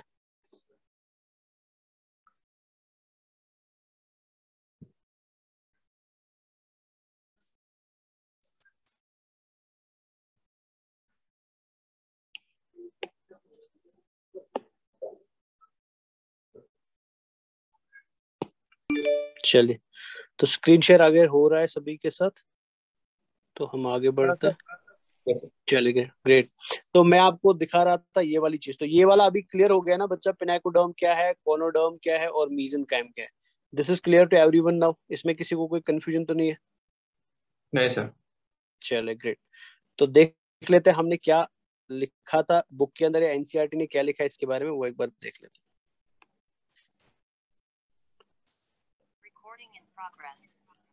तो यहाँ पे आप क्लियरली देख सकते हैं बेटा एनसीईआरटी क्या लिख रही है, that the sponge's body wall is made up of 2 layers. They have 2 layered wall बेटा, मतलब बॉडी जो स्पॉन्ज की होती है वो 2 लेयर्स की बनती है बेटा. These layers are called as, एक लेयर को हम बोलते हैं पिनेकोडर्म एंड दूसरी लेयर को हम बोलते हैं कॉनोडर्म बेटा. ये आप अभी समझ ही गए. Pinacoderm is the outer layer made up of pinacocytes, choanoderm is the inner layer made up of choanocytes बेटा, जिनको हम कॉलर सेल्स भी बोलते हैं. कॉनोसाइट को हम बेटा कॉलर सेल भी बोलते हैं. अब इसके बीच में क्या है बेटा, gelatinous non cellular mesenchyme is present between them, मतलब पेनाकोडर्म एंड कॉनोडर्म के बीच में एक जेल के समान, ग्लैटिनस मतलब जेल के समान, नॉन सेल्यूलर मतलब जिसमें कोई सेल नहीं होता है बेटा, नॉन सेल्यूलर लेयर पाई जाती है, जिसको हम क्या बोलते हैं, मेसेनकाइम बोलते हैं, मीजोहिल बोलते हैं या मीजोगिलिया बोलते हैं. तो यहाँ पे आप देख सकते हैं इस डायग्राम में बेटा, अगर आप ये डायग्राम थोड़ा जूम कर देता हूं मैं, तो आप इस डायग्राम में क्लियरली देख सकते हैं. अगर ये एक स्पॉन्ज है बेटा, है ना, तो इस स्पॉन्ज की बॉडी में एक बाहर वाली लेयर है, एक ये येलो कलर की लेयर है और एक ये अंदर वाली लाइन है बेटा. ये बाहर वाली लेयर है पिनेकोडर्म, ये अंदर वाली लाइन है कॉनोडर्म, और ये जो येलो कलर में आपको बीच में दिखाई दे रहा है दिस इज मेसेनकाइम और मीजोहिल. तो यहाँ पे आपको बेटर दिखाई देगा. तो ये जो बाहर वाली लेयर आपको दिखाई दे रही है बेटा, ठीक है ना, तो ये लेयर कौन सी है बेटा, ये लेयर है पिनेकोडर्म बेटा. ये जो अंदर वाली लेयर दिखाई दे रही है जहाँ पे ये बड़ी बड़ी सी सेल्स पाई जाती है, so this layer is called as choanoderm बेटा, इसको हम कॉनोडर्म बोलते हैं. जहाँ पे ये बड़ी बड़ी सेल्स आपको दिखाई दे रही है, ये सेल को हम बाद में अलग से डिस्कस करेंगे ये सेल क्या है. और बीच में आपको क्या दिखाई दे रहा है, येलो कलर का स्ट्रक्चर दिखाई दे रहा है, this yellow coloured part is called as mesenchyme और मीजोहिल. अब यहाँ पे बहुत सारे बच्चे कंफ्यूज होते हैं. मैंने आपको अभी बोला था कि मेसेनकाइम के अंदर कोई सेल नहीं होता है, बट यहाँ पे लिखा है बेटा एमोबॉइड सेल, देख सकते हैं यहाँ पे लिखा है एमोबॉइड सेल. तो आप में से कोई बच्चा सोचेगा सर आपने तो अभी बोला था यहाँ पे कोई सेल नहीं होता है, तो फिर ये सेल कैसे यहाँ पे. तो ये सेल जो है ना बेटा, this is called as amoeboid cell. इस सेल का काम क्या होता है कि ये कॉनोडर्म से फूड को कलेक्ट करती है, खाने को कलेक्ट करती है, और किसको देती है बेटा, पिनेकोडर्म को देती है, बिकॉज पिनेकोडर्म भी सेल का बना है, इन सेल्स को भी खाना चाहिए. तो खाना लाके कौन देता है बेटा, एमोबॉइड सेल देता है. लेकिन ये एमोबॉइड सेल मेसेनकाइम का सेल नहीं है, ये किसका सेल है बेटा, ये कॉनोडर्म का सेल है. मतलब मेंबर ए किसका है, मेंबर ए कॉनोडर्म का है, ठीक है ना. काम किसके लिए कर रहा है बेटा, काम कर रहा है ये पिनेकोडर्म के लिए. तो अगर ये काम पिनेकोडर्म के लिए कर रहा है तो ऑफ कोर्स बेटा इसे क्रॉस किसे करना पड़ेगा, मेसेनकाइम को क्रॉस करना पड़ेगा. सो याद रखना ये सेल मेसेनकाइम का नहीं है, ये मूव करता रहता है बेटा from choanoderm to pinacoderm through mesenchyme, but it is not the part of mesenchyme, ये क्लियर कर देना. इसके अलावा आप देख सकते हैं यहाँ पे आपको कुछ पॉइंटेड स्ट्रक्चर्स दिखाई दे रहे हैं, इनको हम स्पाइक्यूल्स बोलते हैं बेटा.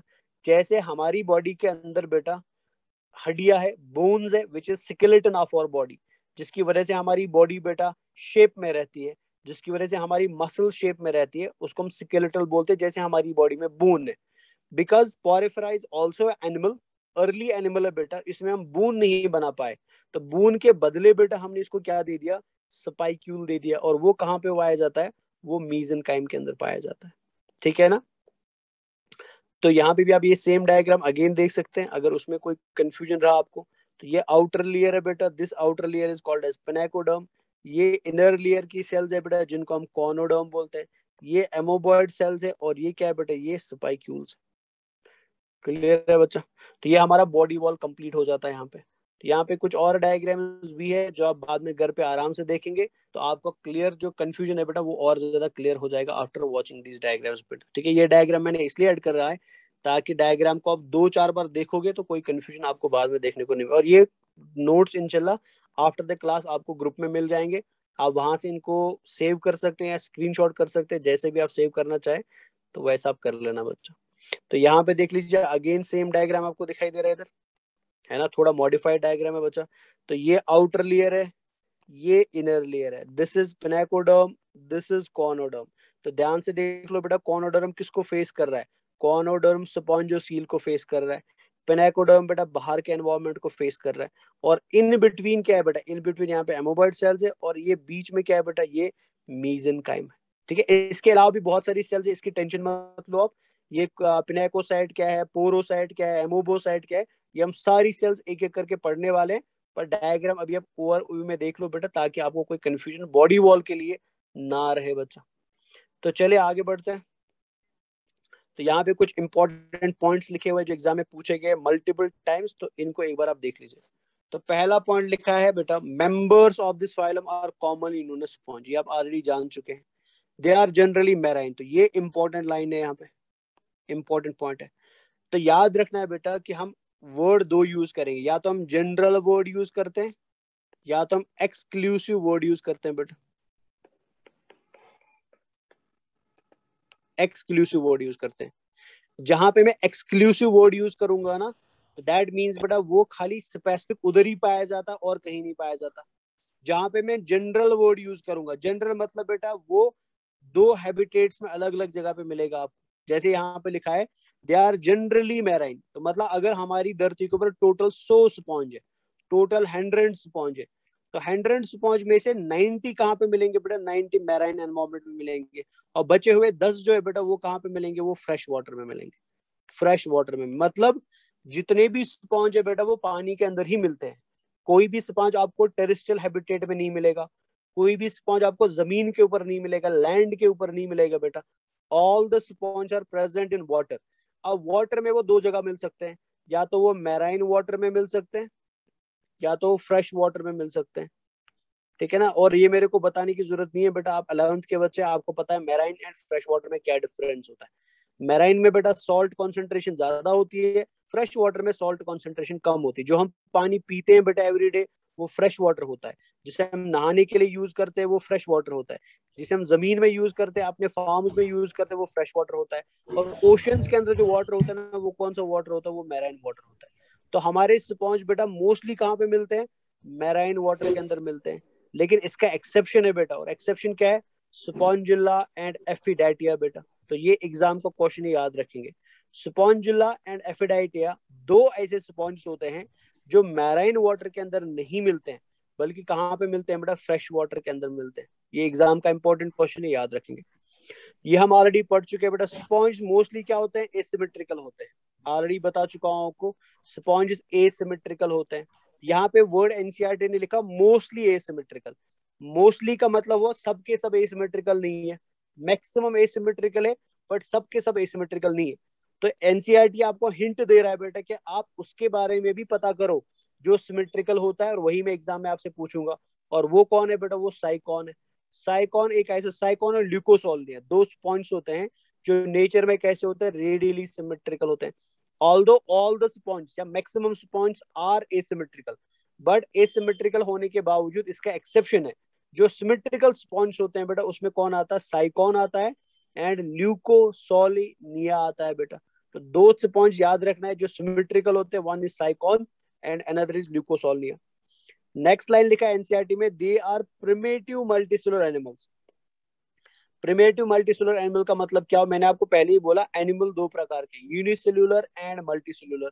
तो मेरे को बता बेटा, मल्टीसेलुलर एनिमल्स के अंदर जो सबसे पहला एनिमल बना वो कौन सा था? आप खुद बताइए मेरे को। मल्टीसेलुलर एनिमल्स के अंदर जो सबसे पहला एनिमल बना वो कौन सा था बेटा? Porifera sir. तो इसलिए यहाँ पे क्या लिखा हुआ है? प्रिमिटिव लिखा हुआ बेटा। मल्टीसेलुलर एनिमल्स के अंदर जो नए नए एनिमल बने, जो अभी अभी एनिमल बने हैं बेटा, वो कौन से है? वो मैमल्स है बेटा। ठीक है ना, वो मैमल्स होते हैं। तो मैमल्स क्या है बेटा? मैमल्स फ्रेशली फॉर्म्ड एनिमल्स है। एंड पॉरीफेरास क्या है बेटा? They are primitive multicellular animals. ये भी याद रखना है। और पॉरीफेरा में क्या पाया जाता है? सेल्यूलर लेवल ऑफ ऑर्गेनाइजेशन पाया जाता है। तो ये आप समझ गए, मैं बहुत बार बता चुका हूँ सेल्यूलर लेवल ऑफ ऑर्गेनाइजेशन क्या होता है बच्चा। So this much is clear to everyone. ये सभी को क्लियर हो गया? इतना सभी को समझ आया? Yes sir. चलिए, कैनाल सिस्टम थोड़ा एनसीईआरटी से बाहर है, तो कैनाल सिस्टम को अलग से अभी थोड़ी देर में देखेंगे, बट पहले ये लाइंस खत्म कर देते। तो ये आप ऑलरेडी समझ ही चुके हैं। कॉनोसाइट, कॉनोसाइट को हम कॉलर सेल का नाम भी देते हैं। कहाँ पे पाया जाता है बेटा? स्पॉन्जोसील के पास पाया जाता है। मतलब ये लाइन करता है, लाइन मतलब कवर करता है बेटा किस चीज को? स्पॉन्जोसील को। एंड द कैनल्स, कैनाल क्या होता है उसके लिए थोड़ा सा 1-2 मिनट वेट कर लो, हम कैनाल को अलग से डिस्कस करेंगे। अब ये पॉइंट इंपॉर्टेंट है, डाइजेशन इन स्पॉन्ज इंट्रासेल्यूलर, और ये नीट का इंपॉर्टेंट क्वेश्चन है बेटा। This is important for NEET.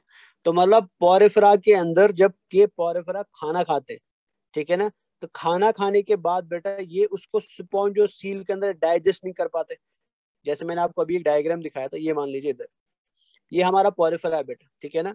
तो मान लीजिए फॉर एग्जांपल इस पोरिफेरा ने कोई खाना खाया, फॉर एग्जांपल बेटा इसने क्या पनीर ले लेते हैं, ठीक है, इसने पनीर खाया बेटा, हालांकि पनीर खाएगा नहीं, समझने के लिए इसने पनीर खाया बेटा। तो जैसे पनीर के पीस को बॉडी के अंदर लाएगा, तो अंदर लाने के लिए बेटा ये क्या यूज करता है, ये छोटे छोटे पोर यूज करता है बेटा। जो मैंने आपको बोला था, these pores are called as, इन छोटे छोटे पोर्स को हम क्या बोलते हैं, वेरी गुड बेटा, इनको हम ऑस्टिया बोलते हैं।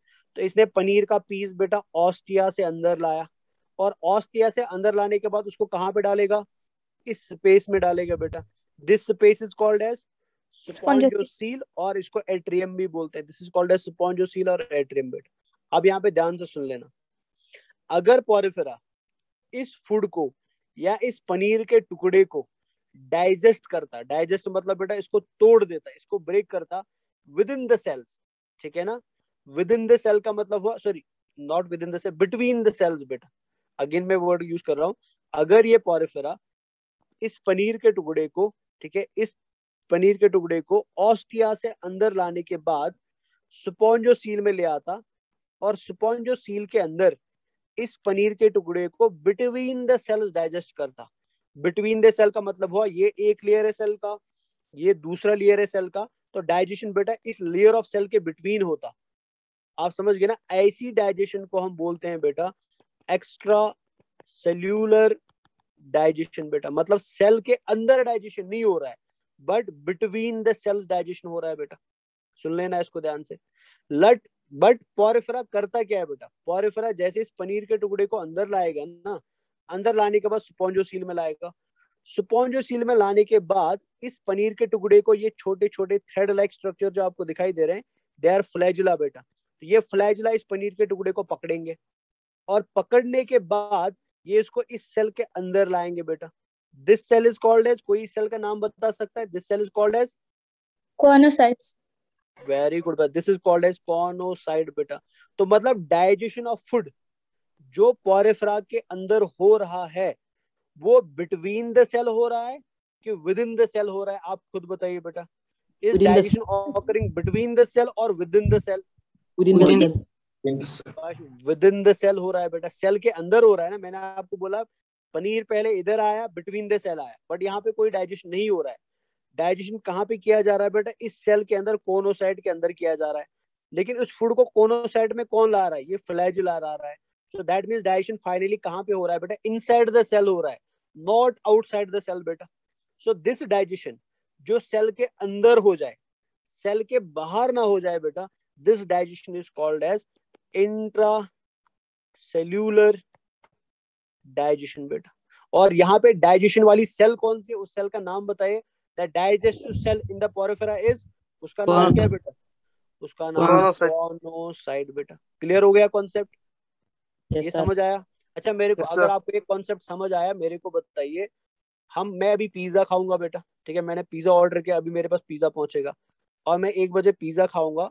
पानी आ रहा है बहुत सारे लोगों के मुंह में, टेंशन नहीं है, मैं जब आ जाऊंगा वहां पे आपको भी पिज्जा खिलाऊंगा, टेंशन मत लो। तो मेरे को बताओ, मेरी बॉडी के अंदर पिज्जा जो मैं डाइजेस्ट करूंगा, वो डाइजेशन बेटा इंट्रा सेल्यूलर होगा कि एक्स्ट्रा सेल्यूलर होगा? Sir intercellular.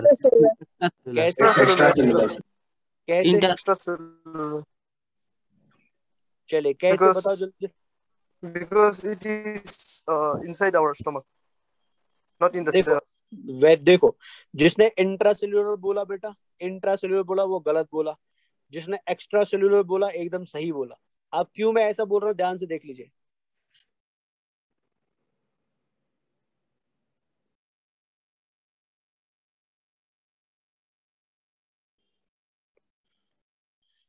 ऐसे कुछ होता है बेटा, दिस इज आवर स्टोमक, ठीक है ना। तो यहां से मैंने पिज्जा का पीस ईसोफेगस में डाला, फूड पाइप में डाला, तो ये पीस बेटा ऐसे नीचे आया और मेरे स्टोमक में पहुंचा। तो ये मान लो पिज्जा का टुकड़ा मेरे स्टोमक में पहुंचा। अब मेरे को बता बेटा, क्या ये पिज्जा का टुकड़ा स्टोमक की सेल्स के अंदर जाएगा कि इधर ही डाइजेस्ट होगा? क्या ये पिज्जा का टुकड़ा बेटा इस वॉल की सेल में जाएगा कि इधर ही? आप समझ रहे ना? तो बताओ बेटा, ये सेल के अंदर ब्रेक हो रहा है कि विद इन द सेल्स? ये within the cells break हो रहा है कि बिटवीन द सेल्स ब्रेक हो रहा है? Between the cell. Between the अब बेटा cells. Between the cell intracellular होता है कि एक्स्ट्रा सेल्युलर होता है? Extracellular. Extracellular. समझ आया? तो मतलब हम भी कौन सा डाइजेशन दिखा रहे हैं? हम भी शुरुआत में एक्स्ट्रा सेल्युलर डाइजेशन Extracellular दिखा digestion. रहे हैं। समझ आया बच्चा? चले, वेरी गुड। अब नेक्स्ट पॉइंट और मैं बताना चाहता हूँ आपको। अब देखो इधर, मान लो बेटा इस स्पॉन्ज को, जो आपके सामने अभी स्पॉन्ज दिखाई दे रहा है आपको, इसको प्यास लगी है, ठीक है ना, और इसको थोड़ा सा भूख भी लगा है। तो अपनी प्यास बुझाने के लिए और अपनी भूख मिटाने के लिए मेरे को बताइए ये खाना कहाँ से लेगा? शाबाश। हवा से लेगा, जमीन से लेगा कि पानी से लेगा? पहले तो ये बताओ। पानी से लेगा. वाटर से लेगा, वेरी गुड बेटा। अब मेरे को बताइए वाटर को अपने अंदर कहाँ से लाएगा? जल्दी जल्दी, वाटर को अपने अंदर कहाँ से लाएगा? Pinacoderm से. पिनाकोडर्म से लाएगा बेटा, वेरी गुड। पिनाकोडर्म में किसको यूज करके पानी को अंदर लाएगा? Ostia से. ऑस्टिया से। अब ध्यान से देख लेना बेटा, मतलब ये ऐसा कुछ हो रहा है। अगर ये इनग्रेसिंग वाटर है बेटा, इनग्रेसिंग वाटर मतलब अंदर आने वाला पानी, ठीक है ना। तो इस इनग्रेसिंग वाटर को क्या किया जाता है? पोरिफेरा बेटा इसको स्पॉन्जोसील के अंदर लाता है। ध्यान से देख लेना, पोरिफेरा इसको स्पॉन्जोसील के अंदर लाता है बेटा।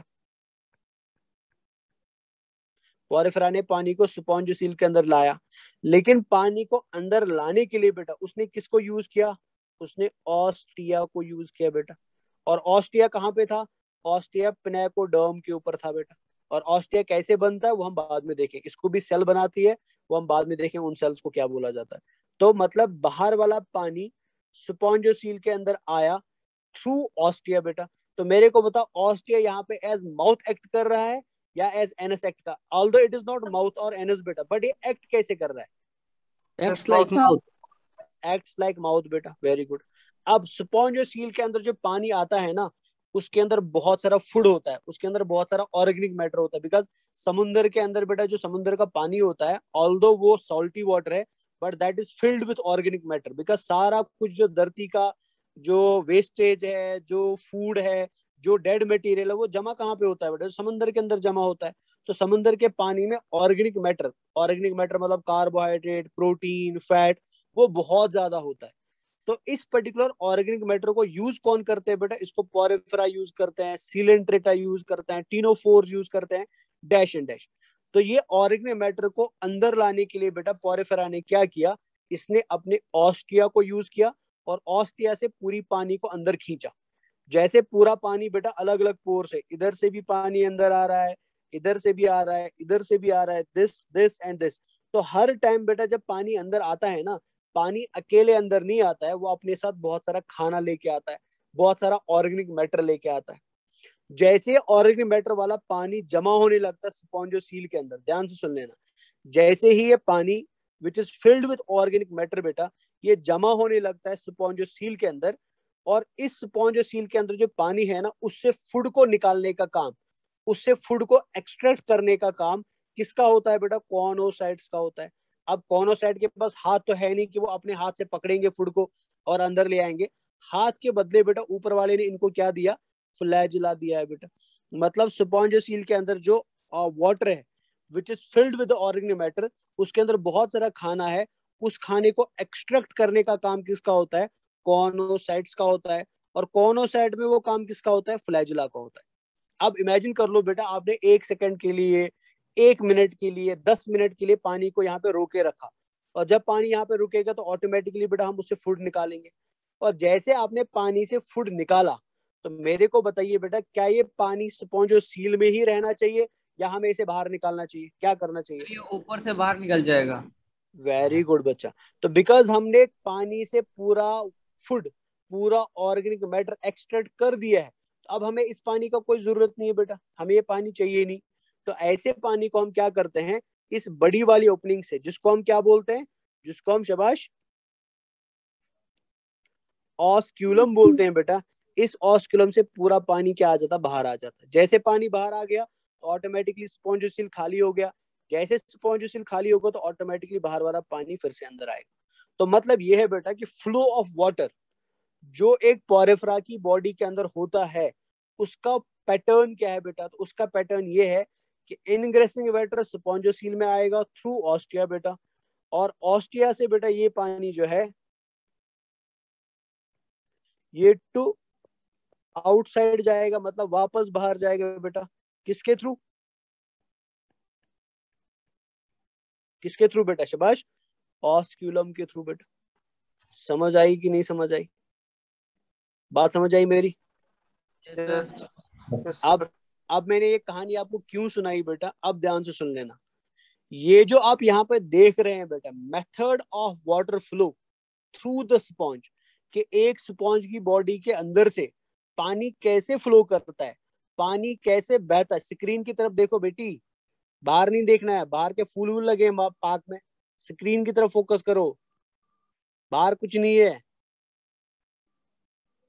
अगेन यार तुम लोग मेरा दिमाग खराब कर देते हो कभी कभी। अब अगेन मैं बता रहा हूँ बेटा, फ्लो ऑफ वाटर जो हो रहा है ना, अगेन मैंने आपको पैटर्न दिखाया बेटा कि फ्लो ऑफ वाटर कैसे हो रहा है, तो ये आप यहाँ पे देख सकते हैं।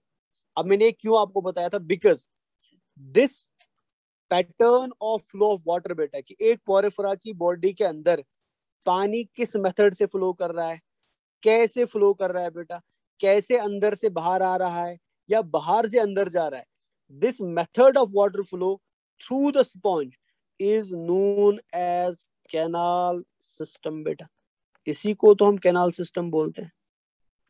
तो याद रखना, कैनाल सिस्टम कोई अलग से चीज नहीं है। कैनाल सिस्टम बेटा कोई अलग से कोई स्पेसिफिक ग्रुप ऑफ सेल्स या स्पेसिफिक स्ट्रक्चर पोरिफेरा की बॉडी के अंदर नहीं पाया जाता है। कैनाल सिस्टम बेटा एक्चुअल में क्या है कि एक पोरिफेरा के अंदर पानी कैसे बहता है, एक पोरिफेरा के अंदर पानी अंदर कैसे आता है और बाहर कैसे जाता है बेटा, this method of water flow through the body of sponge, this is called as canal system बेटा। इसी को हम कैनाल सिस्टम का नाम देते हैं।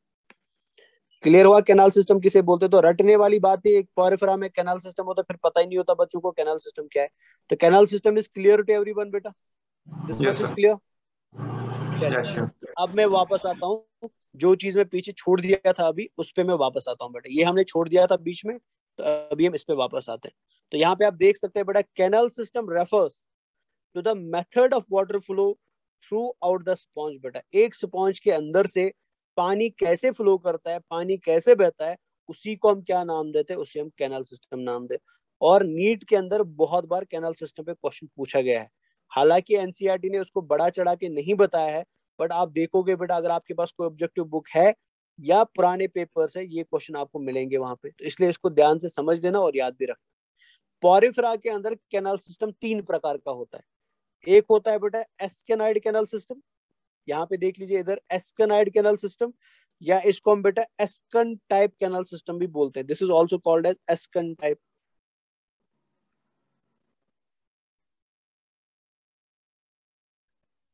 इसको हम एस्कन टाइप कैनाल सिस्टम भी बोलते हैं, ठीक है ना। सेकेंड होता है बेटा साइकोनॉइड कैनाल सिस्टम, इसको हम साइकन टाइप कैनाल सिस्टम भी बोलते हैं। एंड थर्ड होता है बेटा ल्यूकोनॉइड कैनाल सिस्टम, इसको हम ल्यूकॉन टाइप कैनाल सिस्टम भी बोलते हैं। इसको हम ल्यूकॉन टाइप कैनाल सिस्टम भी बोलते हैं। तो प्लीज ये नाम आपको कल की क्लास में टिप ऑफ द टंग याद होने चाहिए। One is ascon type, another is sycon type and third is leucon type. आप क्लियरली आप देख सकते हैं बेटा यहाँ पे ऑलरेडी कुछ लिखा हुआ है।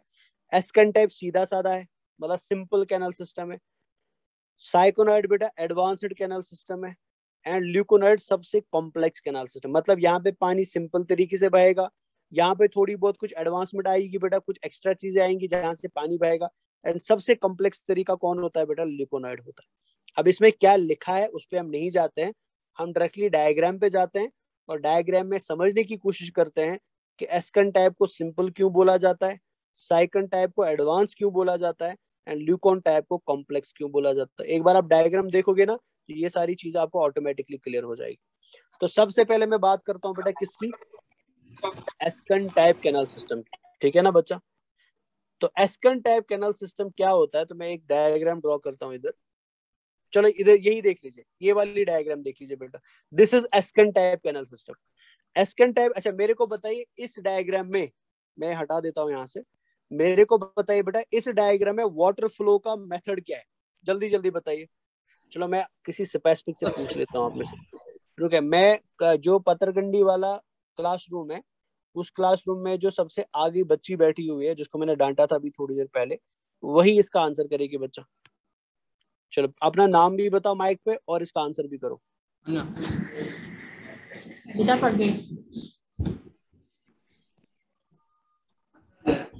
चलो फटाफट पहले तो नाम बताओ अपना बच्चा, आपका नाम क्या है? मजिदा Parveen sir.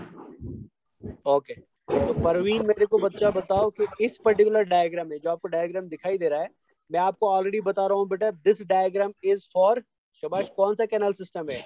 This is for ascon type canal system बेटा, ये एस्कन टाइप कैनाल सिस्टम है।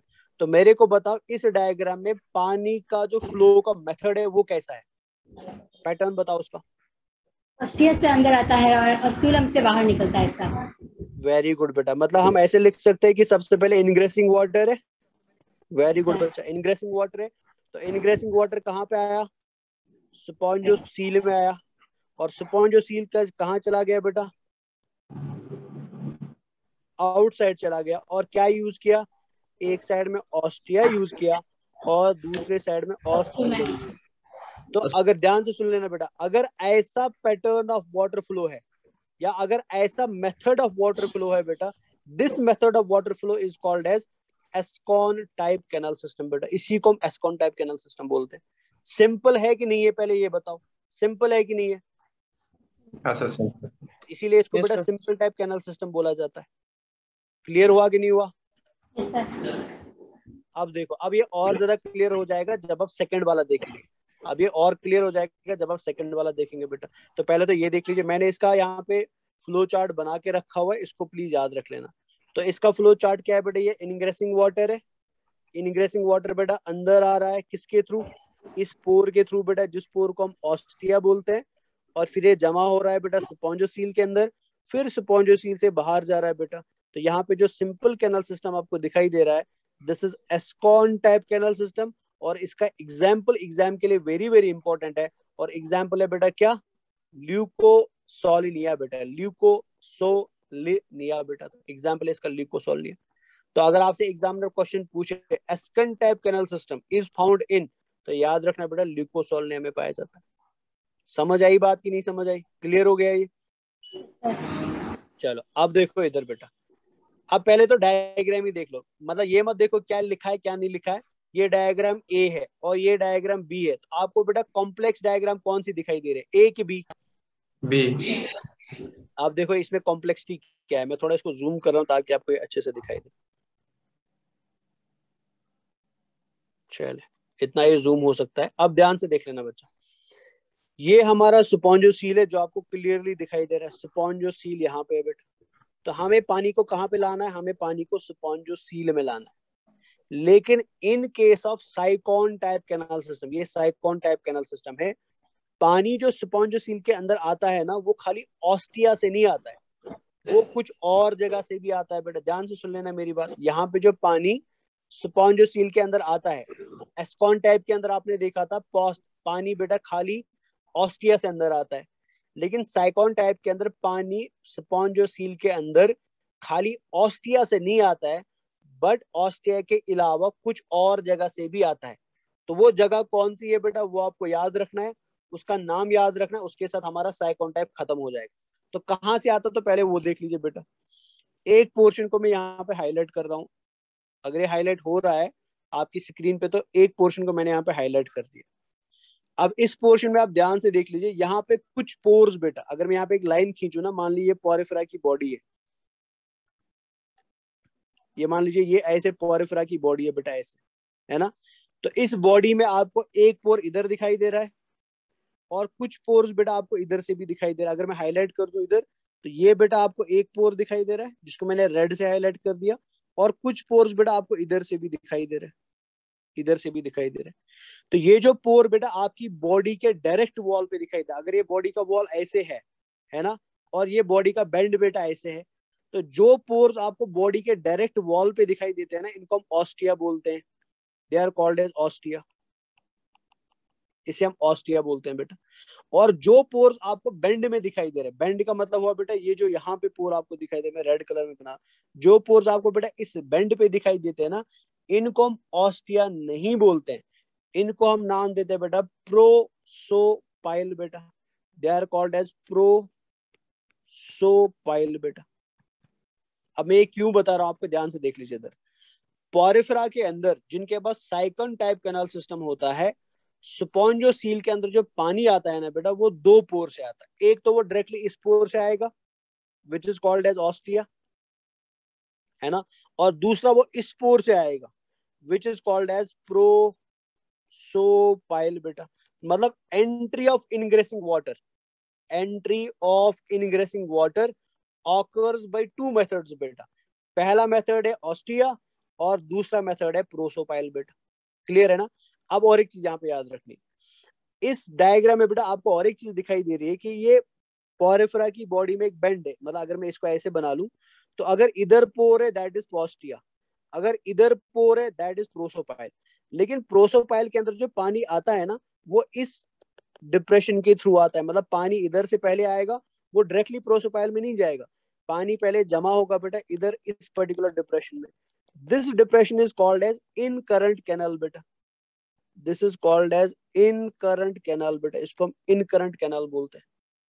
तो मतलब हो क्या रहा है, अगर मैं इसको सिंपलीफाई कर दूं, हो ये रहा है बेटा कि पानी स्पॉन्जोसील के अंदर साइकॉन टाइप कैनल सिस्टम में एक तो ऑस्टिया से आएगा, ठीक है ना, ऑस्टिया से जैसे पानी अंदर आता है बेटा तो वो इस एरिया में जमा होगा जो आप यहाँ पे एरिया देख रहे हैं। This area is called as radial canal बेटा, इसे हम रेडियल कैनल बोलते हैं। ये तो पहली चीज होगी। दूसरा, पानी बेटा रेडियल कैनल के अंदर आएगा थ्रू प्रोसोपाइल, लेकिन प्रोसोपाइल को पानी कौन दे रहा है बेटा, इन करंट कैनल दे रहा है। और फाइनली पूरा पानी कहाँ आएगा, स्पॉन्जोसील में आएगा। इधर ध्यान से देख लीजिए बच्चा, ये थोड़ा कॉम्प्लिकेटेड है इसलिए इसको समझना थोड़ा इंपॉर्टेंट है। तो मतलब अगर मान लो यहाँ पे समंदर है बेटा, ये ओशन है, यहाँ पे पानी पानी है इस एरिया में, तो यहाँ पे वाटरी वाटर आपको दिखाई दे रहा है। अब ये वाटर को पहुंचना है स्पॉन्जोसील में। अब ये वाटर स्पॉन्जोसील में कैसे पहुंचेगा, ऑस्टिया से आएगा रेडियल कैनाल में, और रेडियल कैनाल से जाएगा बेटा किसके अंदर, स्पॉन्जोसील के अंदर। ये एक तरीका है पानी को अंदर लाने का। दूसरा तरीका है बेटा कि पानी पहले, ध्यान से सुन लो, पानी पहले इन करंट कैनाल में आएगा, इन करंट कैनाल से बेटा वो रेडियल कैनाल में आएगा, लेकिन रेडियल कैनाल में आने के लिए वो किसको क्रॉस कर रहा है बेटा, प्रोसोपाइल को क्रॉस कर रहा है, और फिर रेडियल कैनाल से कहाँ जाएगा बेटा, अगेन स्पॉन्जोसील में जाएगा। तो मतलब अगर आप दोनों को कंपेयर करोगे, यहाँ पे पानी आ रहा था ऑस्टिया से स्पॉन्जोसील में, लेकिन यहाँ पे क्या हो रहा है बेटा, पानी पहले ऑस्टिया में आ रहा है, फिर रेडियल कैनाल में जा रहा है, फिर एपोपाइल को क्रॉस कर रहा है, और फिर कहाँ पे पहुंच रहा है, स्पॉन्जोसील में। या दूसरा मेथड, पानी पहले आएगा बेटा इन करंट कैनाल में, इन करंट कैनाल से क्रॉस करेगा बेटा प्रोसोपाइल को, पहुंचेगा रेडियल कैनाल में, रेडियल कैनाल से क्रॉस करेगा एपोपाइल को, पहुंचेगा स्पॉन्जोसील में।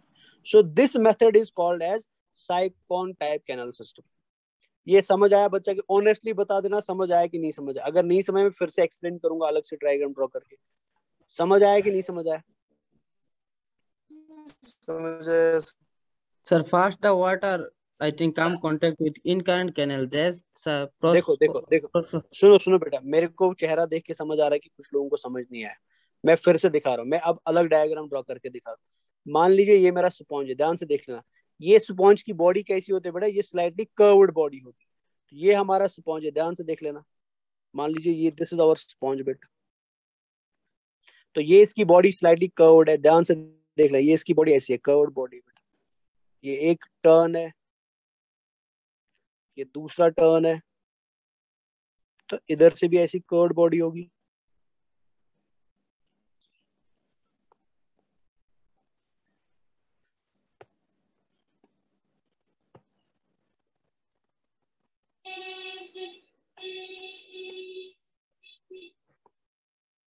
तो मान लीजिए ये हमारी पोरिफेरा की बॉडी, ध्यान से देख लेना इसे। अब इस बॉडी में बेटा कुछ कैनल्स पाए जाते हैं। पहले तो वो कैनल क्लियर कर देता हूँ मैं, ठीक है, पहले कैनल को ही क्लियर कर देते हैं। तो ये येलो कलर में जो आप देख रहे हैं, जो बाहर के साइड में आपको कैनल दिखाई दे रहा है, सो ये आउटर कैनल्स होते हैं जो येलो कलर में मैं हाईलाइट कर रहा हूँ। ये वाले कैनल्स बेटा, इनको हम नाम देते हैं incurrent canals, they are called as incurrent canals बेटा। ठीक है, जो आपको अंदर से कैनल दिखाई दे रहा है जिसको मैं अलग कलर से हाईलाइट कर रहा हूँ, ये वाला कैनल बेटा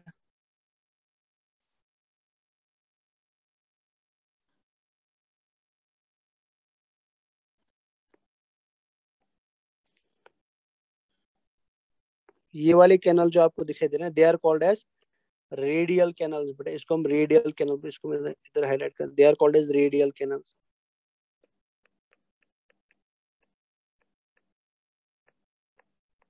हो क्या रहा है यहाँ पे कि पहले वाले केस में पानी जब अंदर आ रहा था ना, मतलब एस्कॉन टाइप कैनल सिस्टम में जब पानी अंदर आ रहा था वो डायरेक्टली स्पॉन्जोसील में पहुंच रहा था, जो आपने ऑलरेडी देख लिया। But sycon type canal system में क्या हो रहा है, पानी स्पॉन्जोसील के अंदर पहुंचने से पहले रेडियल कैनल में जमा किया जाता है। पहले तो ये क्लियर कर दो दिमाग में, in case of sycon type canal system पानी स्पॉन्जोसील में आने से पहले कलेक्ट किया जाता है, जमा किया जाता है बेटा किन के अंदर, रेडियल कैनल्स के अंदर। अब आप बोलेंगे बेटा ऐसा क्यों, वो तो आपको क्लियरली दिखाई दे रहा है डायग्राम, ये तो स्पॉन्जोसील के कॉन्टेक्ट में, फिर आप क्यों बता रहे हैं रेडियल कैनल में जमा किया जाता है? इसलिए बता रहा हूं मैं बच्चा, बिकॉज रेडियल कैनल और स्पॉन्जोसील के बीच में बेटा एक पोर पाया जाता है। तो यहाँ पे आपको ऐसे एक पोर मिलेगा, ये पोर यहाँ पे देखने को मिल रहा है, ये पोर यहाँ पे देखने को मिलेगा, जो इस पानी को बेटा बाहर जाने से रोक के रखता है। तो इधर भी आपको ऐसे पोर्स मिलेंगे ऐसे। ये पोर क्या है इसको मैं अभी आपको एक्सप्लेन करूंगा। ये यहाँ पे पोर मिलेगा और ये यहाँ पे पोर मिलेगा। तो इन पोर्स का काम क्या होता है, ये स्पॉन्जोसील में पानी को जाने से रोकते हैं बेटा। They stop the water from entering directly into the spongocoel. In pores को जो मैंने अभी भी बनाया ना ग्रीन कलर में, दे आर नोन एज एपोपाइल बेटा, इनको हम एपोपाइल बोलते हैं। ठीक है, तो रेडियल कैनल के पोर को हम क्या बोलते हैं बेटा, एपोपाइल बोलते हैं, ये याद रख लेना। अब मैं बाहर की तरफ आता हूँ। अब जो आपको यहाँ पे इन करंट कैनल दिखाई दे रहा है, ठीक है ना, तो इन करंट कैनल के बेटा अपने पोर्स होते हैं जिसकी वजह से वो पानी को रेडियल कैनल में भेजता है। ध्यान से देख लेना बेटा डायग्राम की तरफ, ये यहाँ पे बेटा पोर ऐसे मिलेंगे आपको। ध्यान से, मैं अलग कलर यूज कर रहा हूँ पोर्स को दिखाने के, ब्लू यूज करते हैं। तो यहाँ पे भी आपको पोर मिलेंगे बेटा ऐसे, इस तरीके से पोर मिलेंगे। ठीक है, अगर आप इधर भी ऐड करना चाहते हो और एक मैं ऐड कर देता हूँ यहाँ पे, तो यहाँ पे बेटा आपको ऐसे पोर्स मिल रहे हैं। तो ये पोर जो मैं ब्लू में बना रहा हूँ ना, इसका काम क्या होता है, ये जो पानी इन करंट कैनल में आएगा, यहाँ पे जो पानी आएगा ना इन करंट कैनल में, इस पानी को हमें कहाँ पे भेजना है बेटा, रेडियल कैनल में भेजना है। रेडियल कैनल से फिर पानी कहाँ पे आएगा, स्पॉन्जोसील में आएगा। आप समझ रहे हैं ना।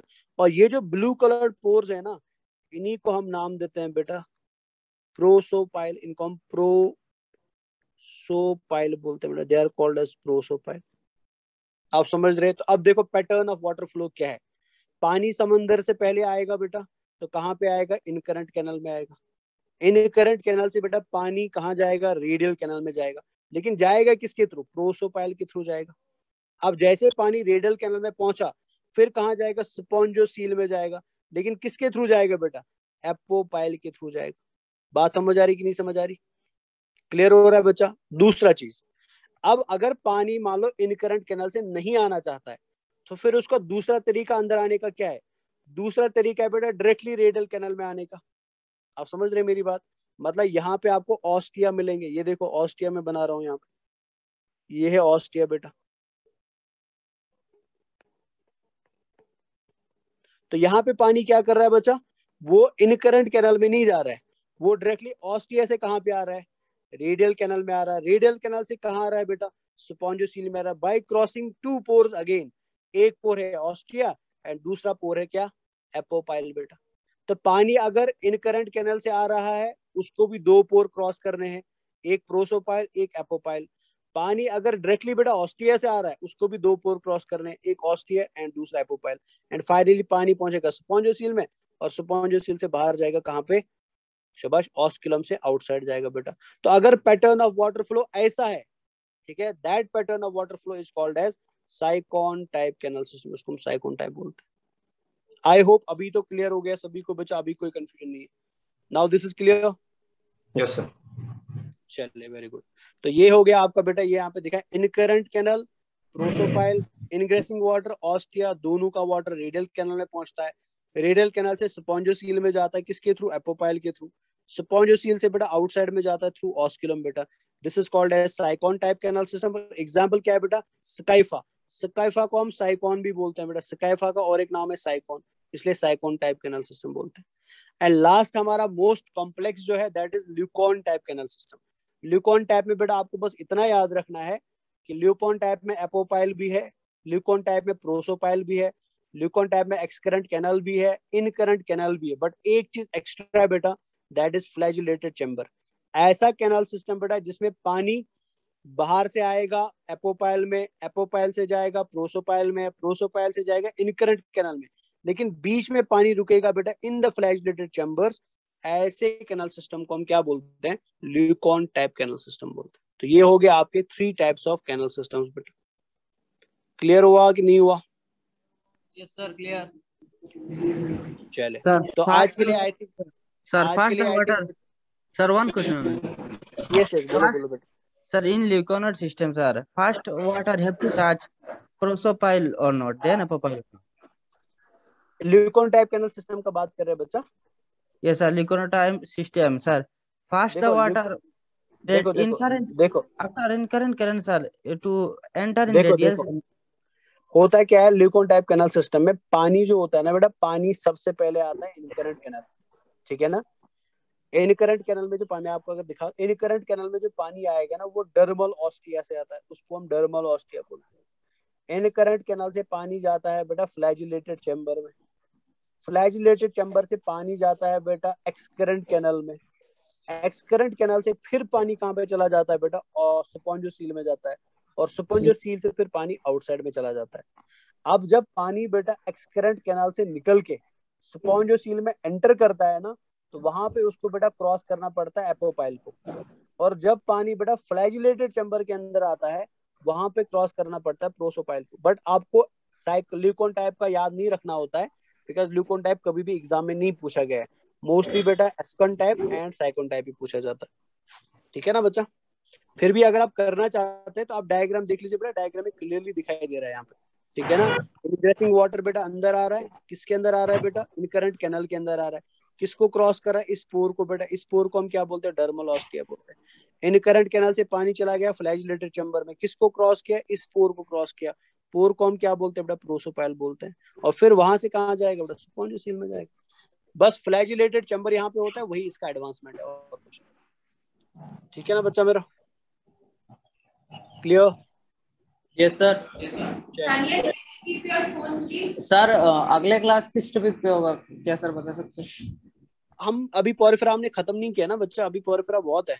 ये अभी पोरिफेरा में हमें ये पोर्शन पढ़ना है, ठीक है ना? फिर ये वाला पोर्शन पढ़ना है, फिर ये वाला पोर्शन पढ़ना है, फिर दिस वन, फिर दिस वन, एंड फाइनली हम सीलेंट्रेटा को एंटर करेंगे। तो फिर यहाँ से सीलेंट्रेटा शुरू हो जाता है, ठीक है? तो हमारा नेक्स्ट क्लास भी लगभग पोरिफेरा पे ही चलेगा, ठीक है बच्चा?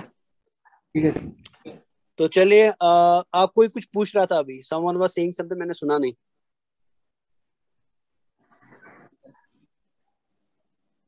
यस, कुछ पूछ रहे थे बच्चा? No sir, no sir, no. चलिए, तो फिर इंशाल्लाह हम मिलेंगे नेक्स्ट क्लास में। बट अभी मैं आपके ग्रुप में नोट्स फॉरवर्ड कर रहा हूँ, तो नोट्स को आप सेव कर लेना या अपने मोबाइल में स्क्रीनशॉट लेके रख देना, फिर अपना फोल्डर अलग से बना देना नोट्स का। एक तो अपने आप नोट्स बना रहे हैं, बट ये थोड़े इंटरेक्टिव नोट्स होते हैं, तो आपको देखने में मतलब अंडरस्टैंडिंग क्लियर हो जाती है। तो आप नोट्स बेटा वहां से लेंगे, प्लस इवनिंग में मैं आज के लेक्चर का आपको वीडियो भी फॉरवर्ड कर दूंगा, तो वीडियो भी आप दोबारा देख सकते हैं अगर आपको कोई कंफ्यूजन है तो, ठीक है ना? तो चलिए, टिल देन एक्चुअली मेरे को 27 को ज्वाइन करना था इधर पत्थरखंडी और करीमगंज में, बट मेरी फैमिली में कल एक थोड़ा मतलब मेरे अंकल, मेरे मैटरनल अंकल का डेथ हुआ है, तो उसकी वजह से थोड़ा 2-3 दिन डिले हो सकता है। एक्चुअली मैं क्लास भी नहीं लेने वाला था आज, बट मैंने सोचा नहीं आप बच्चे वेट कर रहे होंगे तो आपको क्लास मिस नहीं कर सकता हूँ, तो 2-3 दिन डिले होगा। इंशाल्लाह अगस्त में आपको मैं वहां पे आके फिजिकल क्लासेस इंशाल्लाह ज्वाइन करूंगा बेटा, ठीक है ना? तो चलो, पढ़ते रहो, मेहनत करते रहो। तो till then, hi sir, how are you? अस्सलाम वालेकुम सर, अस्सलाम वालेकुम। सर कैसे आप ठीक है? अल्हम्दुलिल्लाह अल्हम्दुलिल्लाह अल्हम्दुलिल्लाह। चलिए टिल देन खुदा हाफिज। आप सब लोग अपना ख्याल रखिए और पढ़ते रहिए और प्लीज क्लासेस को वेरी सीरियसली लो। मैंने जो आपको डीपीपी फॉरवर्ड ऑलरेडी किया हुआ बेटा पौरे फिराक का, वो आप सॉल्व करना शुरू कर दो। आज आपको उस डीपीपी में से बहुत सारे क्वेश्चन सॉल्व होंगे, जो नहीं होंगे उसमें घबराना नहीं है, बिकॉज जो क्वेश्चन आपसे नहीं हो रहे हैं ना वो हमने अभी पढ़ा नहीं है बेटा। जब मैं आपको बोलूँ ना कि पौरे फिराक कंप्लीट हो गया तो तब आपसे कोई क्वेश्चन नहीं रहना चाहिए। अब फिर भी रह जाता है तो इंशाल्लाह हम वैसे क्वेश्चंस को इन क्लास डिस्कस भी करेंगे, ठीक है ना। तो नोट्स आपको मिल जाएंगे अभी ग्रुप में। तो पढ़ते रहिए, मेहनत करते रहिए। खुदा हाफिज and take care guys, bye bye.